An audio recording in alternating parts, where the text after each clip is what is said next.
Her mother's mitten was pressed flat against a willow screen behind the house, holding it steady while the wind shoved from the other side. The air smelled of wet wool and wood ash. The girl was maybe 10, kneeling in frozen slush, her stockings soaked through and numb. Her mother took a stick and drove it into the snow, one pace, two, three, showing where the white had piled. Not against the screen, beyond it, steps past it. It makes the snow tired, her mother said. Years later, on a treeless Nebraska claim with winter closing in and no one left to help her, that lesson would be the only weapon she had. Clara Vangen found the note pinned under a horseshoe on the morning of September 14th, 1884. The wagon was gone. The stable door hung open on one hinge, and the ruts in the mud ran straight west toward the road to Denver. Martin Bell, her dead sister's husband, had taken the team, the better tools, and whatever he could fit beside the seat. He left behind a milk cow going dry, a breaking plow too heavy for one person to drag, and 5 words in pencil on the back of a feed receipt. "I cannot starve twice." She stood in the doorway of a cabin that was not finished. 16 by 20 feet, half the chinking gone from the north wall, a flour sack nailed across the gap where a window should have been. The stovepipe leaked smoke at every joint.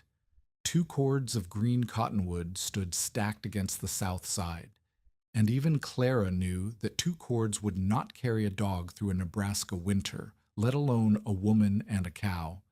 She had $32 in coins and scrip in a tin under the bed. 40 acres of land barely scratched. No team to pull the plow. No male relative within 600 miles willing to claim her. And her sister Ragna buried 60 steps east of the cabin, under a wooden cross that Martin had not even painted. The claim sat 12 miles from the rail stop at Arapahoe and nearly 3 miles from the nearest settled neighbor. The land was mostly open, shallow draws cutting through dead grass, almost no timber, and the north side of the property lay bare to whatever the sky decided to send. Clara's parents were dead. She had no fare east. Walking away meant becoming unpaid help in someone else's kitchen until she married or died, and she had already watched both of those options destroy women she loved. She did not cry. She fed the cow. She carried water from the draw in a bucket with a cracked handle and poured half of it into a trough she had built from a split log. The cow drank without looking at her. Clara sat on the stump beside the lean-to and counted the cottonwood, splitting the arithmetic the way her mother had taught her to split anything that was too large to hold in one piece. 2 cords. Each cord might last 3 weeks if she burned nothing during the day and banked the fire at night. 6 weeks. A Nebraska winter lasted 5 months. She would run out of fuel by the first week of November, and the killing cold would not arrive until December. She needed 8 cords. She could not cut, split, and haul 8 cords alone before the ground froze.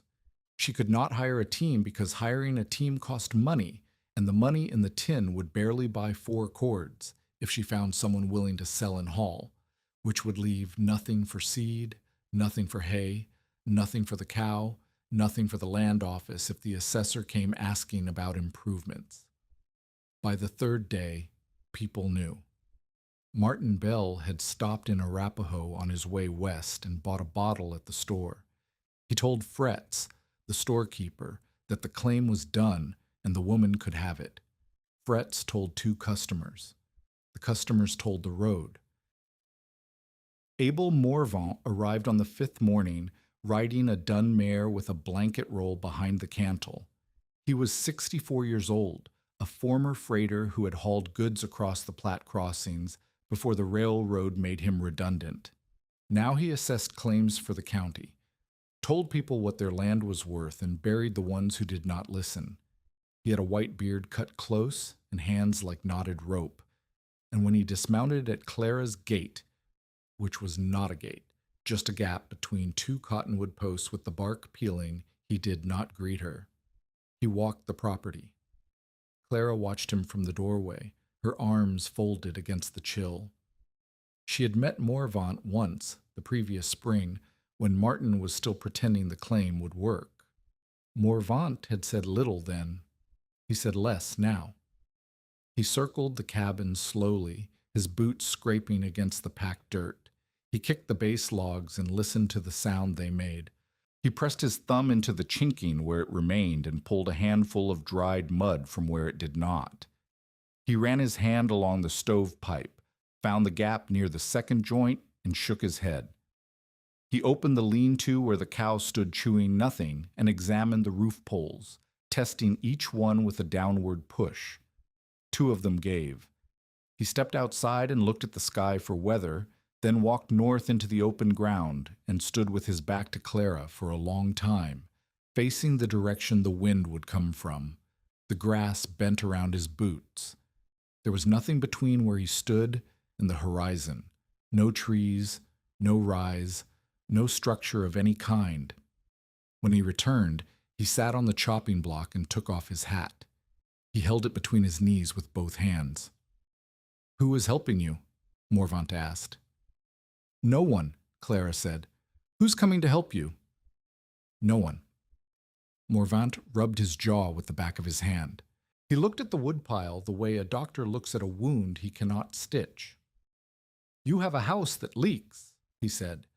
"A stove that eats wood faster than one person can feed it.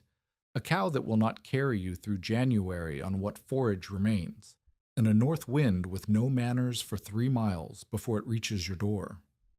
He counted on his fingers. "You need a man with a team. 8 cords minimum, and that assumes you fix the chinking so the heat stays where you put it. A proper windbreak north of here, which you cannot build alone because a board fence costs $60 and a sod wall takes 2 men and a week, and another month of working weather you do not have." Clara stood very still in the doorway. She could feel the answer forming in her throat, the one that would sound brave in a story and foolish in a graveyard. She swallowed it. "What if I could get 4 cords?" she asked. Morvant looked at her, not unkindly, with the steady, worn expression of a man who had already counted the crosses in the county cemetery and knew which direction the next one would face. "Then you would die in January instead of December," he said. He stood and replaced his hat. He looked once more at the north wall, where the flour sack moved in the breeze like a lung breathing. "I am sorry about your sister. If you want, I can write to the land office and explain the abandonment. You would lose the claim, but you might find a placement in Arapahoe. The Hartwells are looking for kitchen help." "I will keep the claim," Clara said. Morvant pulled the reins left. The mare sidestepped, and he settled her with a word. "That is your right." He paused with one hand on the cantle. "It was also the right of the Henagers, and the Doan widow, and the man who tried to winter in a sod pit east of the breaks. They had rights too." He did not finish the thought. He did not need to. Clara watched him ride south until the horse became a dark smudge against the brown grass, and then nothing at all. The road was empty. The wind pushed across the claim without interruption, bending the dead stems flat, and the cabin behind her creaked as though the whole structure were drawing breath. She went inside and sat on the edge of the bed. She pressed her hands flat against her knees to stop them from shaking. The cabin smelled like green smoke and old flour and the sour trace of a milk cow that had not been properly cleaned. Through the gap in the north wall, she could see the open prairie, flat and pale and enormous and perfectly indifferent to whether she lived or died on it. Morvant was not cruel. He was accurate. Every number he had named was correct. 8 cords, $60, 2 men, and a week, a month of weather she did not have. Clara could add the numbers forward and backward and sideways, and every direction gave the same answer. The claim was a grave. She was standing in it. She opened the tin and counted the coins again. $32. The number had not changed since morning. The wind answered her question before any person did. 3 nights after Morvant's visit, Clara dragged an armload of dead brush from a cottonwood draw and stacked it against the north wall of the cabin. It was not a windbreak, it was desperation, sticks and tangled branches wedged against the logs and held in place by their own weight. She went to bed with the stove banked low and the quilt pulled to her chin, listening to the walls creak and the brush scrape against the chinking. By morning, the brush was gone, not scattered, moved. The wind had pulled it loose during the night and deposited it in a low wash 30 yards north of the cabin, where the tangle had caught against a shallow bank and frozen in place. Clara walked out to retrieve it and stopped. The brush sat in a crescent of snow, not deep snow, not dangerous snow, but a visible ridge of white that curved around the pile like a collar around a neck. She turned and looked back at the cabin. The north wall, which she had expected to find buried under a matching ridge, had less snow against it than the east side where no brush had been at all. She stood there for a long time. Her breath made columns that broke apart at chest height. The air was still, the wind having spent itself overnight, and in the silence something stirred in the back of her mind, a memory rising to the surface like a coin turning up in plowed dirt. Her mother, Marit Vangen, had built willow hurdles behind the house in Fillmore County, Minnesota. Not solid walls. Loose woven screens of willow branch, set back from the kitchen door and angled to face the northwest wind. Clara had been 10 years old, maybe 11, kneeling in frozen slush beside her mother one February morning, while Marit pressed a mittened hand against the trembling hurdle. The screen shivered under the wind but did not break. The air smelled of wet wool and wood ash, and Clara's knees were soaked through and numb, but Marit held her there. Marit took a stick and drove it into the snow at measured steps. 1 pace, 2 paces, 3, 4, showing where the drift formed. Not against the hurdle, behind it, several steps beyond it. The deepest snow gathered not where the screen stood, but at the point where the slowed wind finally lost the strength to carry what it held. The wall does not stop the snow, Marit had said, her mittened hand pressed flat against the willow. It makes the snow tired. Clara walked back to the brush pile frozen in the wash. She pulled a broom handle from the cabin and pushed it into the drift at intervals. Deepest not at the brush itself, but 4 steps south of it. The cabin sat 30 yards farther south still. Between the drift's deepest point and the cabin wall, the ground was nearly bare. The wind had moved the brush. The brush had caught the snow. The snow had dropped short of the cabin. She did not know the word for what had happened. She had no education in the physics of moving air. She only understood the shape of it, standing in the cold with a broom handle in her cracked fist, that a barrier did not need to be solid, did not need to be close, did not need to be strong. It needed to slow the wind enough to make it drop its cargo before it reached the thing that mattered. And the farther the barrier stood from the protected structure, the more room the snow had to spend itself on empty ground. The idea arrived not as invention, but as arithmetic. If she could not build a solid wall, no lumber, no labor, no team to haul sod, then she needed something that would grow on its own, something dense enough to break the wind and thorny enough to hold itself together. Something she could plant in a wide curve north of the cabin, far enough away that the drift would pile against the barrier and exhaust itself before reaching the door. Not a fence for cattle, a fence for wind. She thought of the German farmer near Pawnee Creek, 12 miles southeast, who had planted Osage Orange in straight lines to mark his property edges.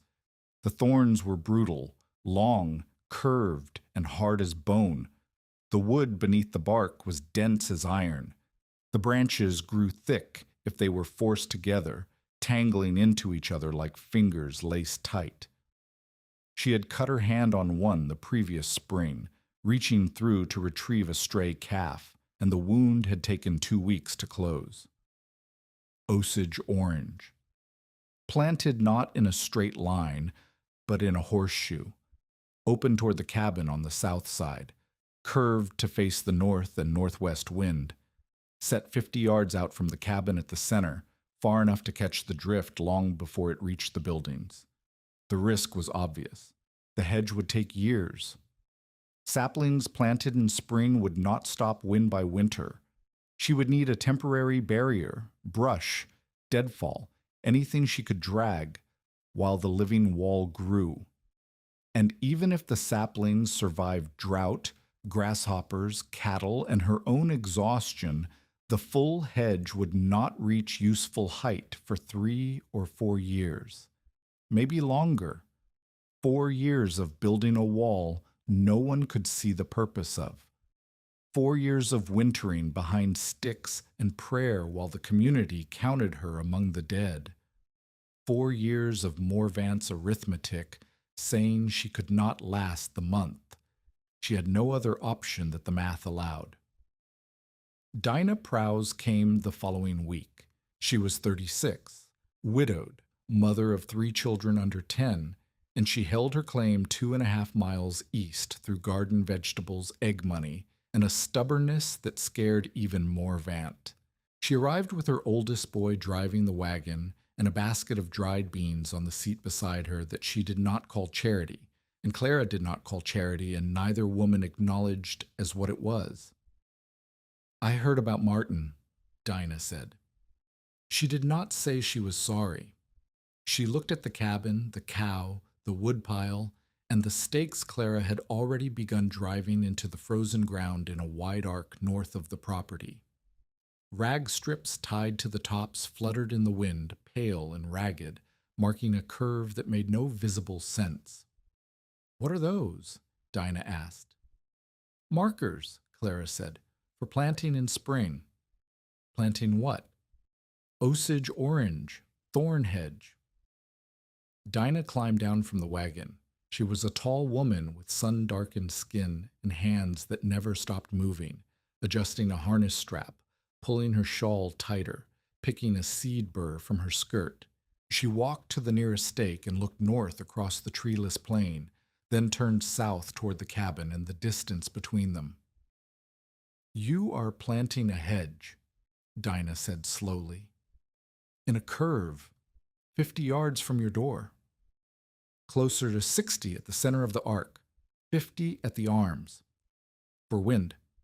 For snow, to catch the snow before it reaches the cabin." Dinah's eyebrows rose and did not come down. "Clara, you cannot eat a thorn tree."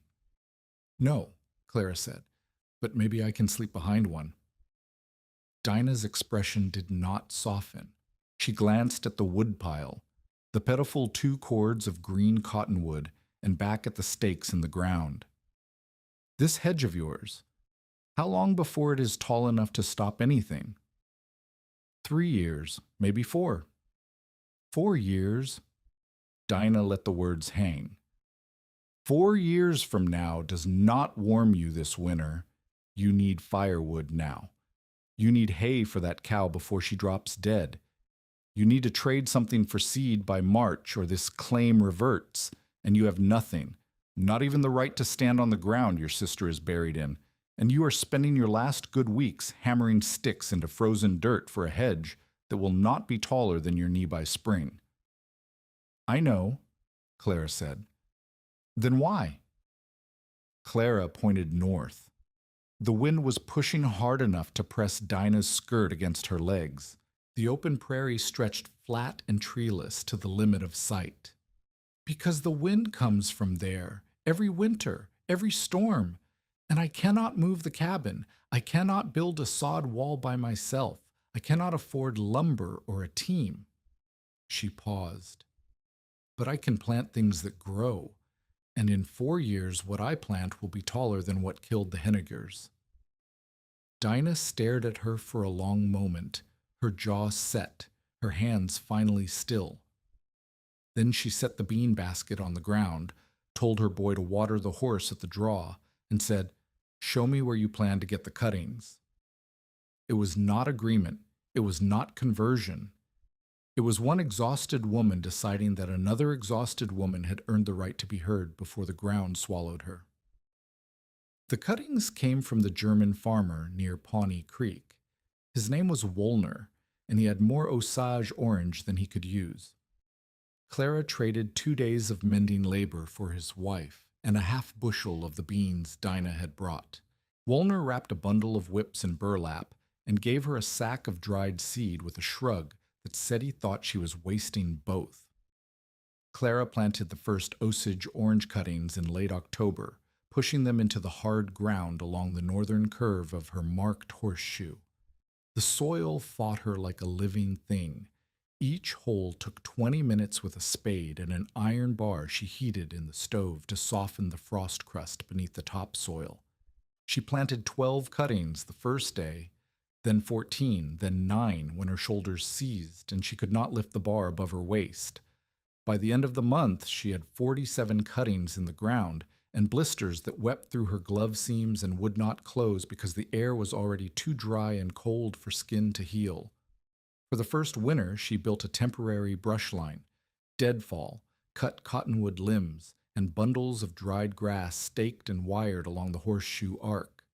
It was ugly. It was thin. It caught some snow and let the rest blow through. But on the worst nights, when the wind hit from the northwest and the cabin shook until the flour sack over the window gap tore loose, the brush line gave her just enough shelter to keep the woodpile accessible and the lean-to door from drifting completely shut. She burned her 2 cords of cottonwood by the first week of February. Then she burned the broken plow handles Martin had left behind. Then fence rails she pulled from his abandoned garden plot. Then twisted hay ropes that smoked so thick and acrid she coughed blood into a rag for 3 days. The cow survived on hay she bought with 8 of her $32 from a rancher south of the breaks, who charged her double because he knew she had no way to haul it herself and would have to pay his hired man to deliver. She lost 14 pounds between November and March. Her knuckles cracked and bled in lines that followed the tendons. She wrapped her hands in strips of petticoat and kept working because stopping meant dying. And she had decided somewhere in the arithmetic of that first terrible night after Martin left that she would not die on land that already held her sister. Spring came late and grudging. The ice in the draw broke in mid-March. 29 of the 47 cuttings had survived the winter. Clara pulled the dead ones, sharpened a stick, and marked each surviving plant with a rag so she could find them when the grass returned. 29 living sticks in a frozen curve, 3 years and 11 months left before they might save her life. By spring of 1885, Clara's planting became visible to anyone riding the road north of the breaks. She marked the full horseshoe with stakes tied with rag strips, pale flags in a wide curve north of the cabin, arcing from east to west with the open end facing south toward the buildings.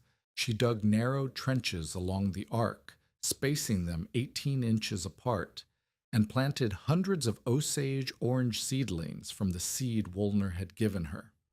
Each seedling was no thicker than a pencil and no taller than her forearm. She watered them with a yoke across her shoulders, 2 buckets at a time, walking from the draw to the planting line and back. 60 steps each way, 8 trips a morning before the sun climbed high enough to bake the water out of the soil. Her shoulders developed a permanent ache that lived beneath the muscle, like a second skeleton pressing outward. The community noticed, and the community decided what it thought. Men at the feed store in Arapahoe called it Vangean's Thorn Crown. A boy named Pershing dared 2 other boys to run through the seedling rows, and they trampled 6 plants before Clara caught them and chased them off with a rake handle. The storekeeper, Fretz, told Clara she was welcome to buy supplies on account, but suggested gently that she might spend her energy on crops that a person could eat. Clara thanked him and bought twine. Then Tave Bledsoe came. Tave was 42, sun-darkened, heavy across the shoulders, with a cattleman's rolling walk and a voice that carried the permanent assumption of being obeyed.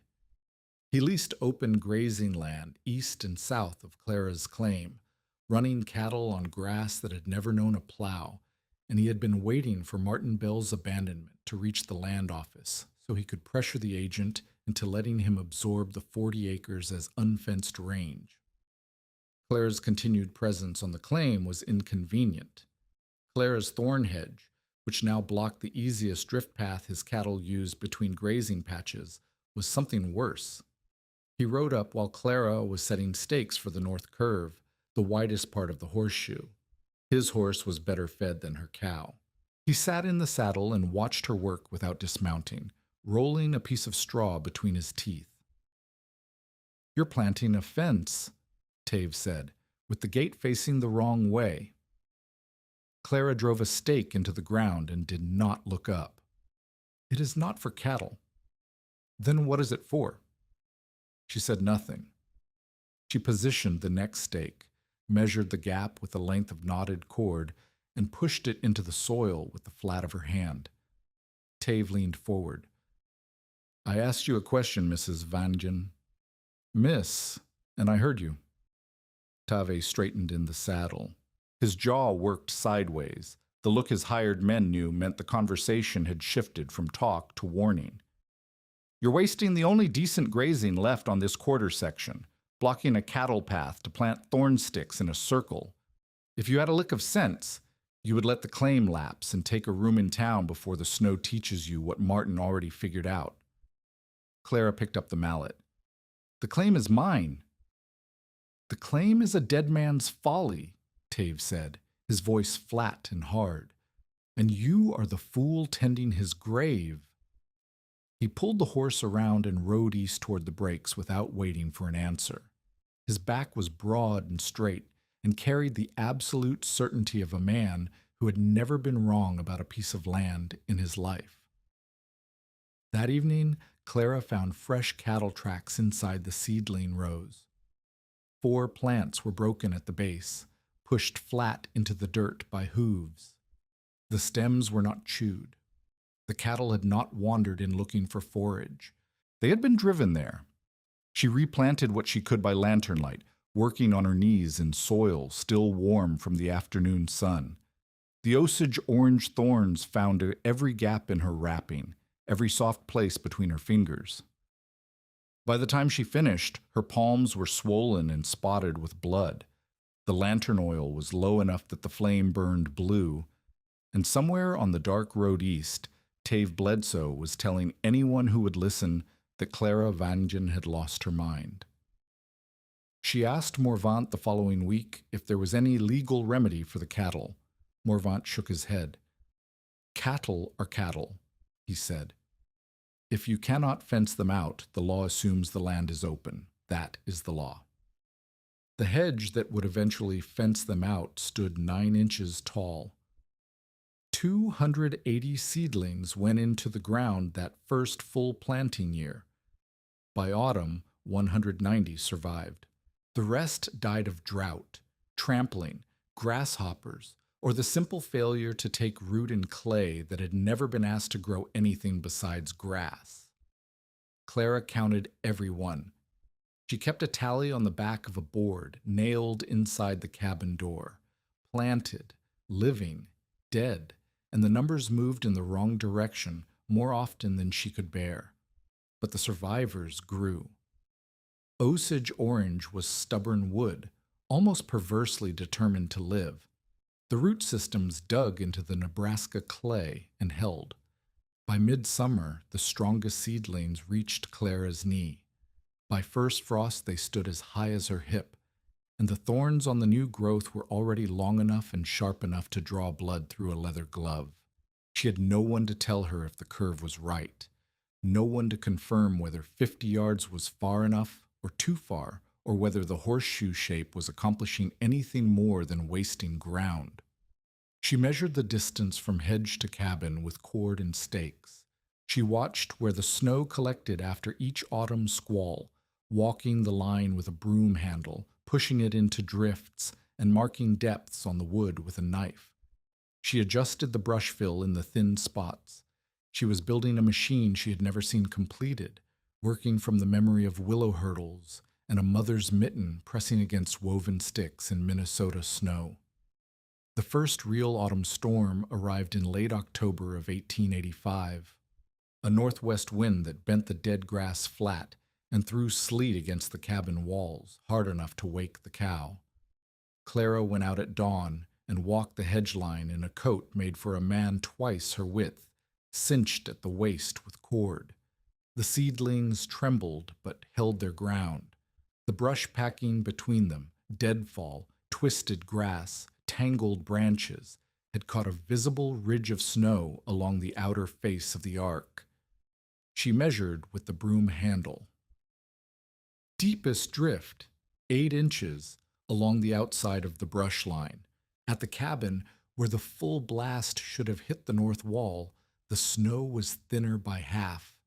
It was not proof. It was not enough to convince anyone who did not want to be convinced. But Clara stood in that cold, alone, her eyes watering from the wind, and felt something shift in the center of her chest. Not confidence, something quieter and more dangerous. The arithmetic was beginning to agree with the memory. Then the cow bawled from the lean-to. The door had frozen shut overnight.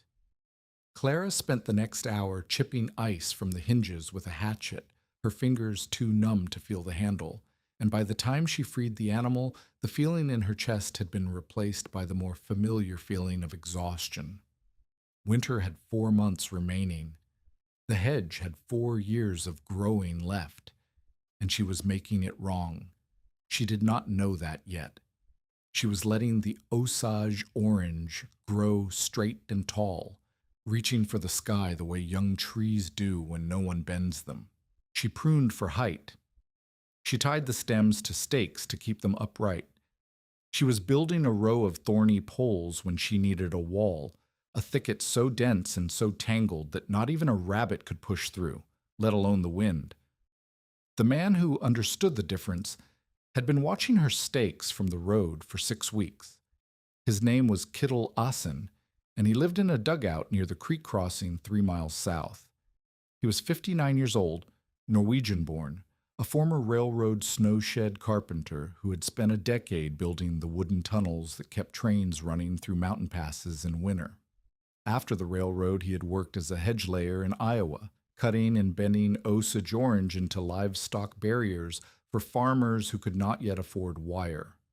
Now rheumatism had bent his hands into shapes that could no longer grip an axe handle, and he repaired tools for food and lived on what the creek bottom provided.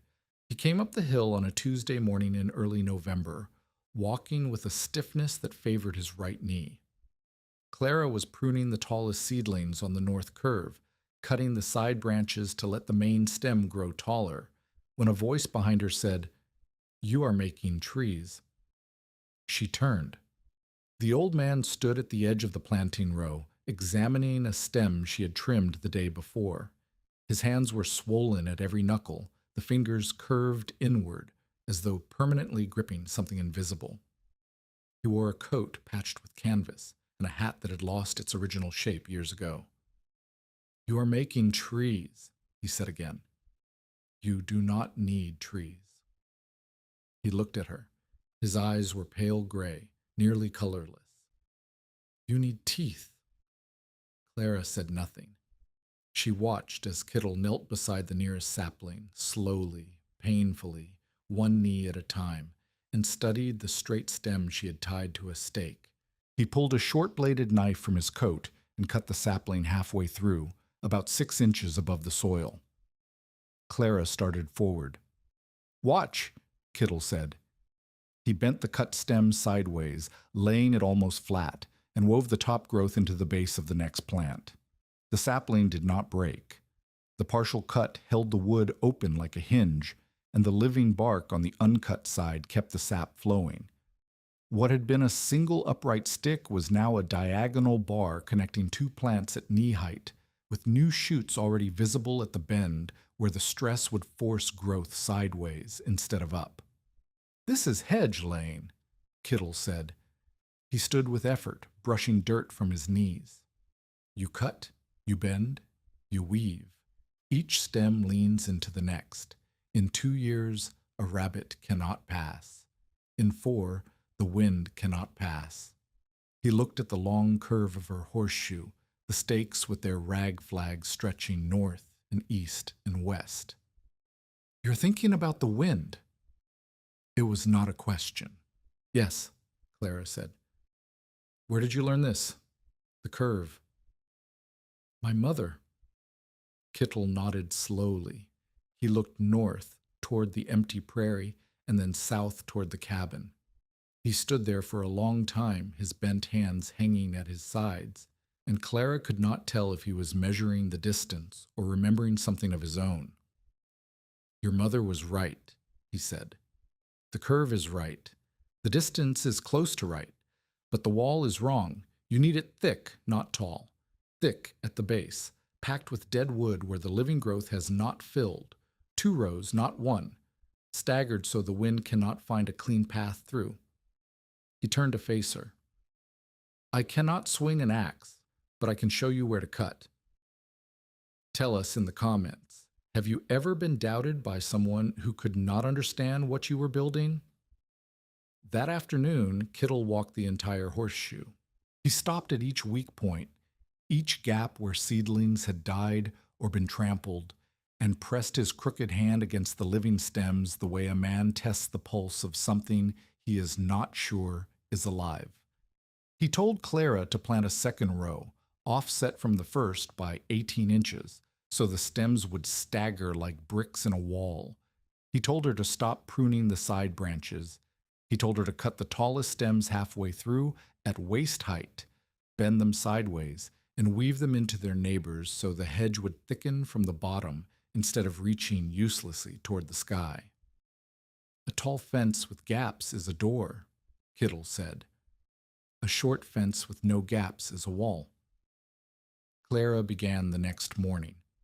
She cut the first stem halfway through with a handsaw, bent it sideways the way Kittle had shown, and wove the tip into the base of the adjoining plant. The partially cut wood groaned but did not snap. She tied it in place with the twine she had bought from Fretz. By evening she had laid 9 stems, and her forearms were striped with thorn scratches that burned when she washed them. Kittle returned 2 days later. He inspected each lay, corrected the angle on 3 of them, and showed her how to pack dead brush into the gaps at the base to create a dense barrier, even where living growth had not yet filled. He moved slowly. His hand shook when he gripped anything tighter than a twig, but his eye was precise, and when he pointed to a spot and said, "There, the wind will find that hole," Clara found snow accumulating in exactly that place after the next storm. She was no longer building alone. She was still doing all the physical work. Kittle could not cut or haul or carry, but the design now had a second mind behind it, and that mind had spent 10 years building snow sheds for a railroad and 10 more laying hedges that stopped cattle cold. What Clara had been doing by instinct and memory, Kittle understood by experience and measurement. The hedge was 3 weeks from the first hard freeze. The north curve stood at waist height in its best sections, knee height in its worst, with brush packed into the base and 9 stems laid and woven in the new pattern. The south arms of the horseshoe remained thin and patchy. The second row had not been planted yet. The cow was eating hay Clara could not afford. And somewhere south of the breaks, Tave Bledsoe was telling a man at the feed store, "She's fencing the wind now. Next she'll milk the moon." Clara could not hear him. She was kneeling in the dirt, her hands bleeding, weaving a thorn branch into its neighbor, and counting the days until the sky turned white. The second winter taught Clara what the first had only whispered. She survived it the same way, brush line, twisted hay, cottonwood scavenged from draws within walking distance. But this time the temporary barrier included Kittle's corrections. The brush was packed tighter at the base.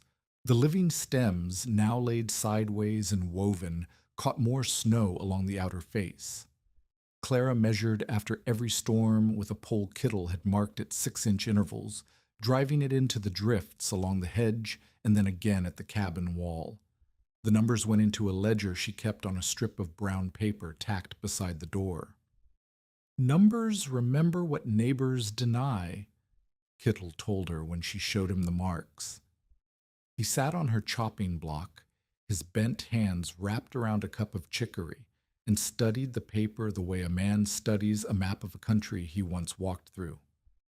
"When Morvant comes again, you show him numbers. Not arguments, numbers." Kittle came every week that second winter, walking the 3 miles from his dugout with a canvas sack of repaired tools on his back that he traded at farms along the way. He never arrived empty-handed and never stayed past mid-afternoon. His teaching happened in the gaps between tasks, while Clara split kindling, while she hauled water, while she packed brush into the hedge base, with hands so scarred from thorns that the lines on her palms had disappeared under white tissue. His second teaching was the double row. He explained it one morning while they stood at the north curve in air so cold Clara's breath froze on her collar before it drifted. "One row is a curtain," Kittle said. He held his crooked hands parallel, fingers spread. "The wind finds the gaps between the stems." He shifted one hand half a step to the side, offsetting the fingers so the spaces no longer aligned. 2 rows staggered. The wind passes the first row through the gaps. It meets the second row where there are no gaps. It breaks apart. It slows. What it carries falls. Clara planted the second row that spring of 1886, offset 18 inches from the first. Each new seedling sat in the shadow of the gap between 2 existing plants. The work doubled. 200 more holes dug with the iron bar. 200 more trips from the draw, with buckets on the yoke. Her shoulders developed a groove under the wood that became a permanent callus, hard and smooth as saddle leather. His third teaching came after the first snow of that second autumn. Kittle arrived at dawn with his marked pole and told Clara to walk the hedge with him. At each drift, he pushed the pole in and noted the depth. Then he walked a measured distance south and pushed it in again. He had Clara write the numbers on a board. "After every storm," Kittle said. "Every one. Measure where the snow falls. Measure where it does not. If the drift moves closer to the cabin, the hedge has a thin spot. Find it. Pack it. If the drift stays where it belongs, the hedge is working." He tapped the board. "Snow tells you where the wind found a way through. You read the snow the way a tracker reads prints." Clara learned to read it. After every storm that winter, she walked the hedge with the pole and measured. The drift always formed heaviest along the north curve, where the hedge was thickest. Where the south arms thinned out, the snow crept farther into the pocket. She packed brush into the thin spots, and the drift line retreated on the next storm. She was having a conversation with the wind, and the snow was the language. The grasshoppers arrived in July of 1886. They came from the southwest in a cloud that dimmed the sun for 20 minutes. Clara heard them before she saw them, a sound like dry paper being crushed in a fist, rising from every direction at once until the air itself seemed to crackle. They landed on the Osage Orange and stripped the leaves in 2 days. The hedge, which had been green and thickening with promising summer growth, turned to a skeleton of bare thorns. Clara stood at the edge of the planting line and watched the hoppers chew through a full season of growth in the time it took bread to rise. Kittle found her there the following morning, still standing at the stripped hedge with her arms hanging at her sides. He walked the line slowly, examining the bare stems, running his swollen fingers along the bark, where the leaf scars still wept sap. He bent a stem gently. It flexed. He scraped bark with his thumbnail, green underneath. "The roots are alive," he said. The thorns are alive. The leaves will return. When? Clara asked. When the roots decide. He looked at her. His gray eyes held no sympathy, only patience. You are not building leaves, Clara. You are building wood. Wood does not care about grasshoppers. He was right. By September, the Osage Orange had pushed new growth from every node, not as tall as before, but denser, the stems branching sideways where they had been stripped. The grasshoppers had accidentally done what Kittle's knife did on purpose, forced the hedge to grow thick instead of tall. But the season was lost. The north curve, which should have reached shoulder height by autumn, stood barely above Clara's waist. The south arms were worse, thin patches where drought and hoppers had killed every third plant, leaving gaps wide enough for a man to walk through without turning sideways. Tave Bledsoe's cattle broke the east arm that September. Not a stray wandering through. The whole east section was trampled, 20 plants broken or uprooted, the brush packing scattered across the grass like the debris of a fight. Clara found hoof prints from at least a dozen head. She followed the tracks east until they crossed onto Tave's lease land and merged with the main herd. She did not confront Tave. She could not prove he had driven the cattle deliberately, and the law did not care even if she could. Instead, she spent 4 days repairing the damage, resetting stakes, replanting cuttings from the strongest survivors, repacking brush into the gaps on her knees with hands so swollen from thorns that she could not close them around the mallet handle. She switched to pushing stakes in with her boot, stomping each one into the clay until her heel bruised through the leather sole. Dinah Prowse's oldest boy appeared on the third morning. He was 12, sunburned, silent the way boys become when they have been told to do something their mother will not explain. He carried 2 buckets of water on a yoke across his narrow shoulders and set them down beside the hedge without speaking. Your mother sent you, Clara said. The boy nodded.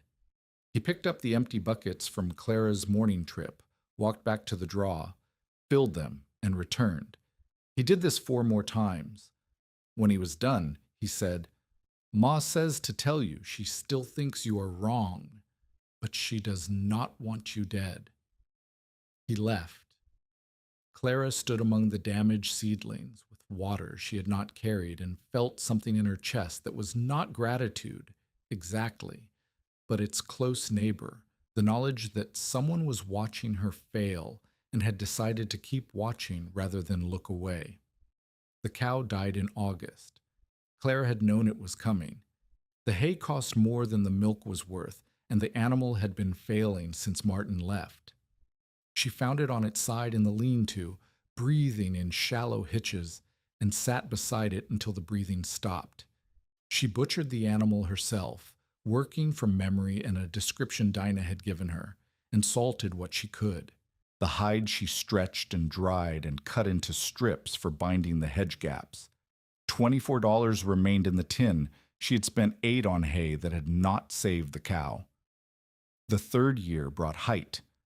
By autumn of 1887, the north curve of the horseshoe reached 6 to 7 feet in its densest sections. The double row had worked. Where Kittle's staggered planting stood thickest, the hedge was an impenetrable tangle of living stems, woven diagonals, and dead brush packed so tight that light could not pass through the base. The thorns at face height were long as Clara's little finger and curved like fish hooks. A man could not push his arm through the wall without losing skin. The south arms remained patchy. Gaps on the northwest shoulder, the point where the curve met the worst of the prevailing wind, had been replanted 3 times. Drought had killed one section. Cattle had killed another. And one section had been damaged when Kittle collapsed while helping Clara reset stakes during a dry spell in July. He had gone down hard, one knee folding under him without warning. Clara caught his shoulder before his head struck a stake. He weighed almost nothing. She could feel the bones through his coat, the ridges of his spine, the wasted muscle that no longer held him upright without effort. She helped him sit against the hedge base, in the thin shade of the thorns and brought water from the draw. My hands, Kittle said quietly, looking at them as though they belonged to a stranger. My hands used to build things that trains drove through. They still build things, Clara said. They point at things, he corrected. You build them. He rested for an hour. Then he insisted on finishing the inspection, walking the remaining section leaning on the cane he had carved from Osage Orange heartwood, dense and yellow as old bone, polished smooth by his grip. At the northwest gap, he stopped and pressed his palm against the thin spot where the woven stems thinned to bare brush. This is where the storm will come in, Kittle said. If it comes hard, it will push through here. Clara packed the gap with double brush that evening and staked woven willow across the thinnest point. She knew it was not enough. The fourth year brought the final push. Clara planted the last gaps in spring of 1887 with cuttings from a second trip to Woolner's farm, paid for with the last of her salt pork and a promise of 3 days' labor. By October, the best sections of the horseshoe stood near 10 feet high, woven with dead brush and tied with willow where living stems had not yet closed the wall. The hedge stretched roughly 140 yards from arm to arm along the curve, standing 50 yards from the cabin at its center point. 10 feet thick at the base, where 4 years of packed brush, woven stems, and living growth had created a barrier denser than any board fence.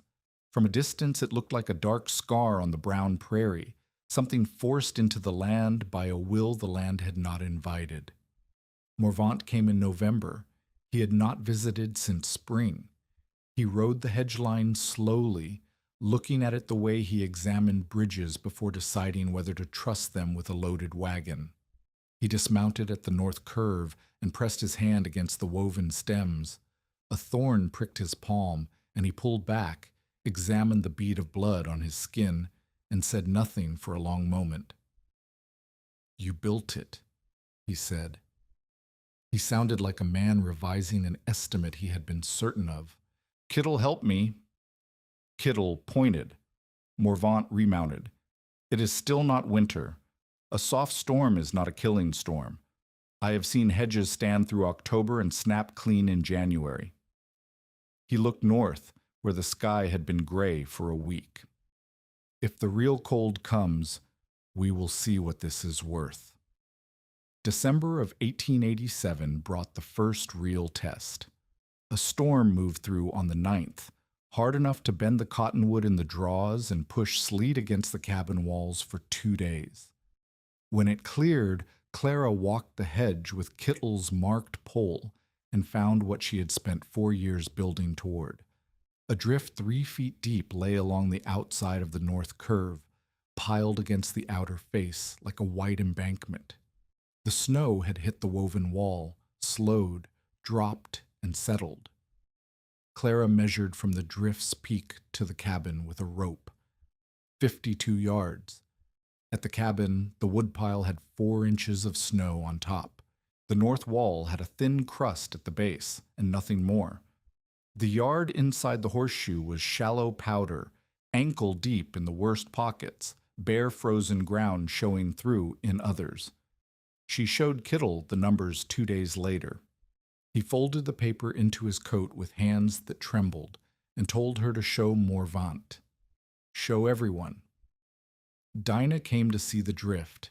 She walked the line from the outer edge, where 3 feet of snow banked against the hedge, to the cabin yard, where her boots barely sank. Her face was careful, the expression of a woman who did not enjoy being wrong. "My woodpile is buried," Dinah said.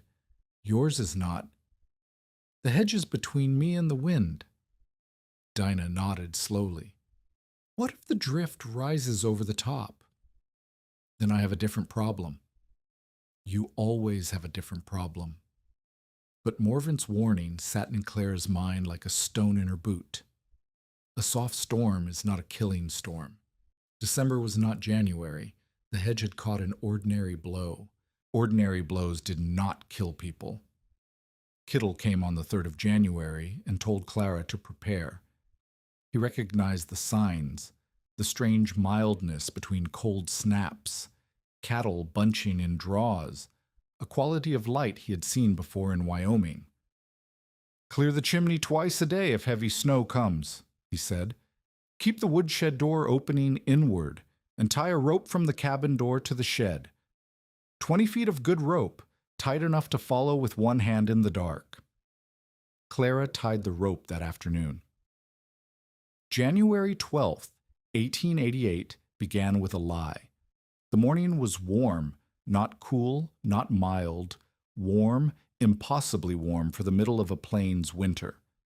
Clara stepped outside at dawn and felt air on her face that belonged to March. The eaves dripped. Ice along the draw had softened at the edges. The sky had a yellow-white glare that had no direction, as though the light were coming from inside the clouds instead of above them. The cow, Clara had acquired a second animal the previous autumn, traded from Dinah for a winter's worth of mending, shifted uneasily in the lean-to, and would not come out. Clara pushed feed through the door. The animal ignored it. Chickens huddled in the corner of the coop and did not move when she scattered grain.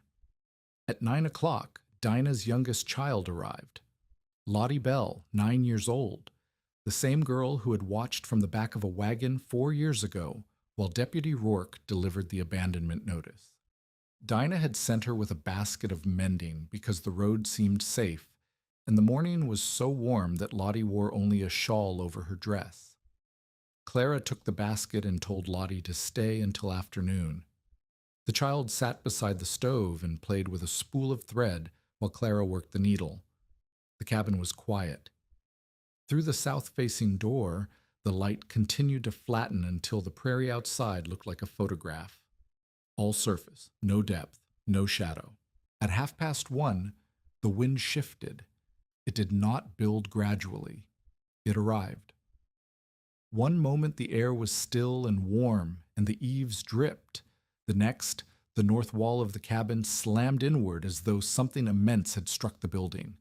The temperature fell so fast that the moisture on the window pane froze between one heartbeat and the next, crystals spreading across the glass in a web that blocked the light before Clara could reach it.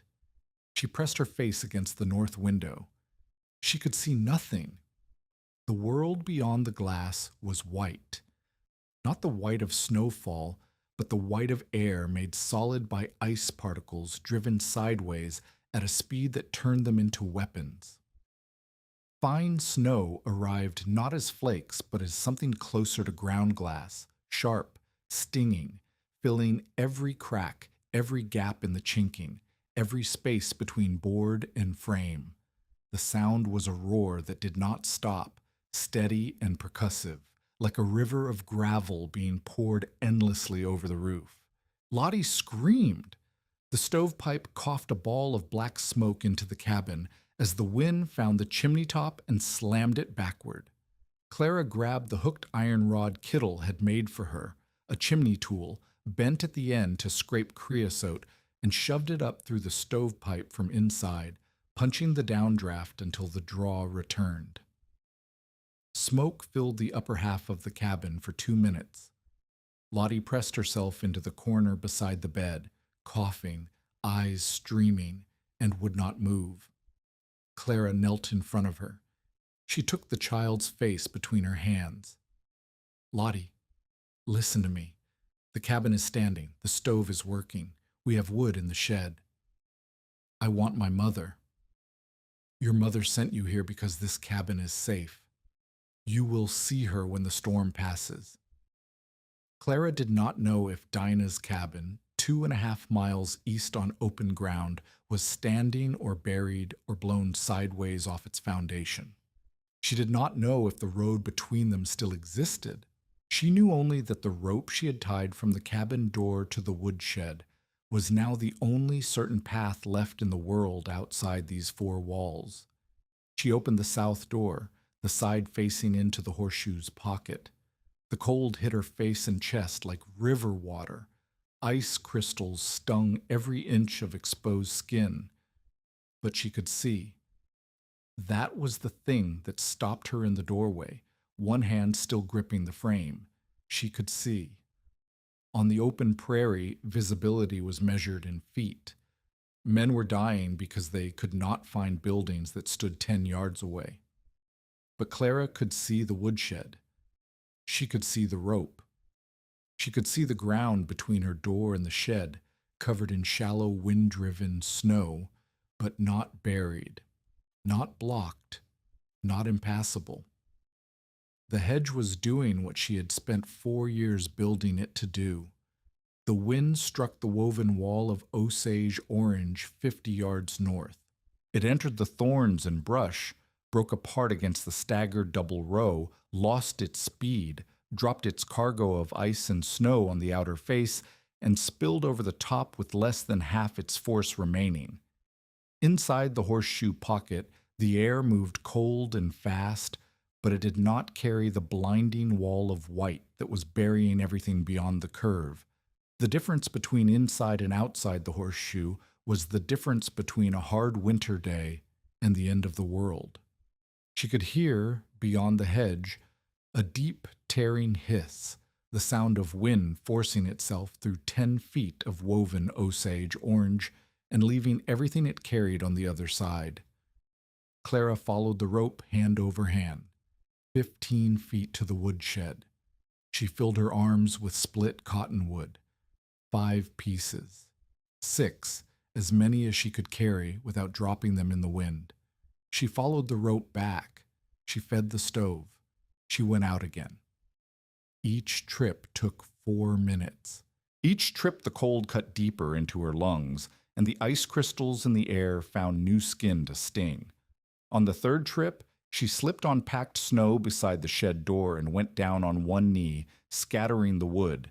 She gathered it in the dark by feel, her bare hands burning against the frozen bark, and carried it back with her jaw clenched so tight her teeth ached. Each trip, the sound from the hedge grew louder. The drift on the outside was climbing. She could sense it in the way the wind above the pocket had changed pitch, rising from a roar to a higher keening as it poured over a taller and taller wall of snow. The hedge was collecting everything the storm threw at it. How much could it hold? Lottie sat beside the stove with a blanket around her shoulders and her teeth chattering despite the heat coming off the iron. Clara gave her warm water with a spoon of sugar dissolved in it and told her to hold the cup with both hands. The child's face was pale, her eyes too large, tracking Clara's movements each time she opened the door and disappeared into the cold. Clara realized that Lottie was counting the minutes, waiting for the moment Clara did not come back. "I'm coming back every time," Clara said. "Every time." The cabin held. The chinking held, the repairs she had made each autumn doing their work. The stove drew because the chimney breathed, because the drift was 50 yards away, because the hedge had caught it. 4 years of thorns and labor standing between this child and the storm. Then Clara heard pounding, not wind, not a loose shutter, a rhythm, 3 slow beats, a pause, 3 more, coming from beyond the woodshed, from the east side, from outside the horseshoe. If you are invested in this story, subscribe and stay with us, because what Clara hears next changes the fate of more than one cabin. She tied the rope around her waist. She told Lottie that if Clara did not return in 10 minutes, the child was to keep the stove fed, stay inside, and not open the door for anyone until morning. Lottie's eyes went wide, but she nodded. Clara went out. The wind inside the pocket was bearable, fast, cold, carrying stinging ice, but she could move through it. She followed the rope to the woodshed. She moved along the east wall with one hand flat against the boards until she reached the corner. Beyond the corner, the full storm howled. The east arm of the horseshoe curved close to the shed at this point, and the space between the arm and the building was a tunnel of screaming air. She found Kittle on his knees against the outside wall, one arm raised, his fist striking the boards in that slow three-beat rhythm. His coat was packed white with driven snow. His hat was gone. His face was the color of ash, the skin drawn tight across the bones, his lips cracked and bleeding. He had come before the storm to check the West Gap, she learned this later, and had been caught in the open when the weather collapsed. He had crawled along the outside of the east arm, following the hedge with one hand, until he reached the shed wall, and he had been pounding because his voice was gone and his hands could no longer grip anything. Clara pulled him upright. He weighed nothing, less than the firewood she carried. She dragged him around the corner of the shed and into the pocket, and the change was immediate. The wind dropped. The ice stopped hitting their faces. The air was cold, but it was air, not a weapon. She got him inside. They laid him beside the stove. Kittle's feet were white and hard. His fingertips were blue going black. His eyes were open but unfocused. "It is Holden," Kittle whispered. His voice was barely louder than the fire. "The hedge. It is Holden." "I know," Clara said.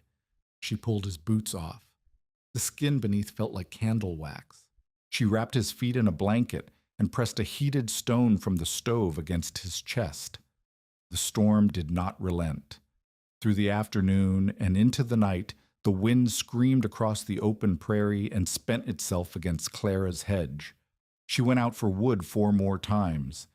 Each trip, the drift on the outside had grown taller. She could no longer see the top of the hedge. The snow had climbed the outer face and buried the upper stems, and the wind now poured over a white wall that rose higher than the cabin roof. But the wall was 50 yards away. The pocket held, the rope held, the stove burned. Sometime after dark, she had lost track of the hour. Clara heard a sound from the northwest shoulder. A crack, deep and structural, like a bone breaking inside a living body. She grabbed the lantern and pressed her face to the north window. She could see nothing but white. She went out. She followed the rope to the woodshed, then moved north through knee-deep snow toward the hedge, counting steps, feeling the wind increase with each one.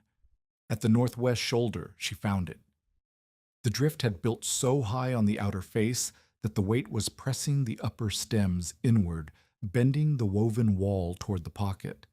The cracking sound came from the oldest laid stems, the ones she had woven 3 years ago, pulling apart at the hinge cuts under a weight they had never been designed to hold. If the shoulder collapsed, the gap would funnel wind and snow directly into the yard, directly at the cabin, directly at Lottie asleep beside the stove. Clara did not try to clear the drift. Kittle had taught her that clearing a drift in a blizzard was like bailing water from a sinking boat. The river pours in faster than you can carry it out. Instead, she braced the wall from inside. She found 2 poles she had cut for fence posts and wedged them against the inner face of the hedge at an angle, their bases kicked into the frozen ground. A broken wagon tongue went between them as a crossbar. The structure held the hedge upright, transferring the drift's weight into the ground instead of through the wall. It was not one teaching. It was all of them, the hedge laying, the double row, the snow reading, the understanding that the hedge was not fighting the storm. It was redirecting it. The snow was not the enemy. The snow was what the wind paid to pass through, and the hedge collected the toll. She crawled back to the cabin. Her hands were numb beyond feeling. Her coat had frozen stiff, the ice cracking at the elbows when she moved. Lottie was still asleep. Kittle was awake, staring at the ceiling with his ruined hands folded across his chest. "The northwest shoulder," Clara said. "I heard it. I braced it. 2 poles and the wagon tongue." Kittle closed his eyes. A long silence. Then, "That is what I would have done." The storm built through the night what it would leave behind at dawn. Snow climbed the hedge face like a wave frozen mid-break. The drift reached 10 feet, then 12, then higher, a white cliff that traced the full curve of the horseshoe and stood taller than any man could reach. Everything north of the hedge vanished under it, but inside the crescent, the yard held. The woodshed door opened inward, the way Kittle had told Clara to hang it. The chimney drew because the drift had not reached it. The cabin breathed because 50 yards of distance and 10 feet of woven thorn had broken the wind's back before it could bury the house. In the morning, the wind died as suddenly as it had arrived. Clara opened the south door and stepped into silence so complete it rang in her ears. The sky was pale blue, scrubbed clean, hard as enamel. The air was cold enough to burn her nostrils on the first breath and make her eyes stream. Her own footprints from the night, the trips to the woodshed, the stumbling path toward the northwest shoulder, were already frozen into the snow like fossils, each one sharp-edged and blue-shadowed. She walked to the edge of the pocket and looked north. The drift along the hedge was a white cliff taller than the cabin roof. It ran the full length of the curve, sculpted smooth and hard by the wind, gleaming in the early sun like a rampart built overnight by a force that had no hands. The snow had been compressed by its own weight into a surface so dense that Clara could walk on it without sinking. She climbed the drift and stood on top. From there, she could see north across the open prairie, scoured to frozen grass and bare dirt. The wind had scraped the land clean for miles, carrying everything it could gather and piling it all against Clara's wall. Inside the pocket, the yard held knee-deep snow in pockets and bare ground in others. The woodshed stood. The lean-to stood. The cow was alive, breathing steam, eating hay Clara could reach. Lottie was alive, curled beside the stove with her thumb near her mouth. Kittle was alive, though 2 fingertips had gone black and his feet would never fully heal. The rest of the settlement was not so fortunate. Tave Bledsoe's bunkhouse, built on open ground without windbreak or shelter, had drifted to the eaves on the north side. The door was buried under 4 feet of packed snow. One of Tave's hired men, a young man from Missouri whose name Clara never learned, had tried to reach the stable during the worst of the storm. They found him the next afternoon, curled against a fence post 40 yards from the door he had been trying to reach. His mittened hand was extended toward the stable wall he had never been able to see. Morvant removed his hat when they brought the body in. He stood in the cold for a long time before he put it back on. Morvant himself had tried to reach the Prowse place during the storm. He had crawled fence post to fence post for half a mile before the post ran out, and there was nothing left to follow. He turned back. Both cheeks were frostbitten white, and one ear would peel for weeks. Dinah's house had survived, but barely. The front door was blocked by drift. The shed roof had collapsed under snow weight. Her woodpile sat under 6 feet of white. Her children were alive because Dinah had broken apart the kitchen table and fed it to the stove when the firewood ran out. Clara's woodpile was accessible. Clara's chimney was clear. Clara's shed door opened. And a 9-year-old girl slept beside the stove because the woman the community had laughed at for 4 years had understood something the men at the feed store had not. The wind could be spent before it arrived, and Clara Vangen had given it a place to fall. The storm had written its verdict into the land. Anyone riding the road north of the breaks could read it without dismounting. The white cliff along Clara's hedge, the scoured pasture beyond, and the cabin standing in its pocket of quiet while the rest of the settlement dug out with shovels and bleeding hands. Abel Morvant was the first to come. He arrived 2 days after the storm on his dun mare, riding slowly because the crust broke under the horse's weight at every third step.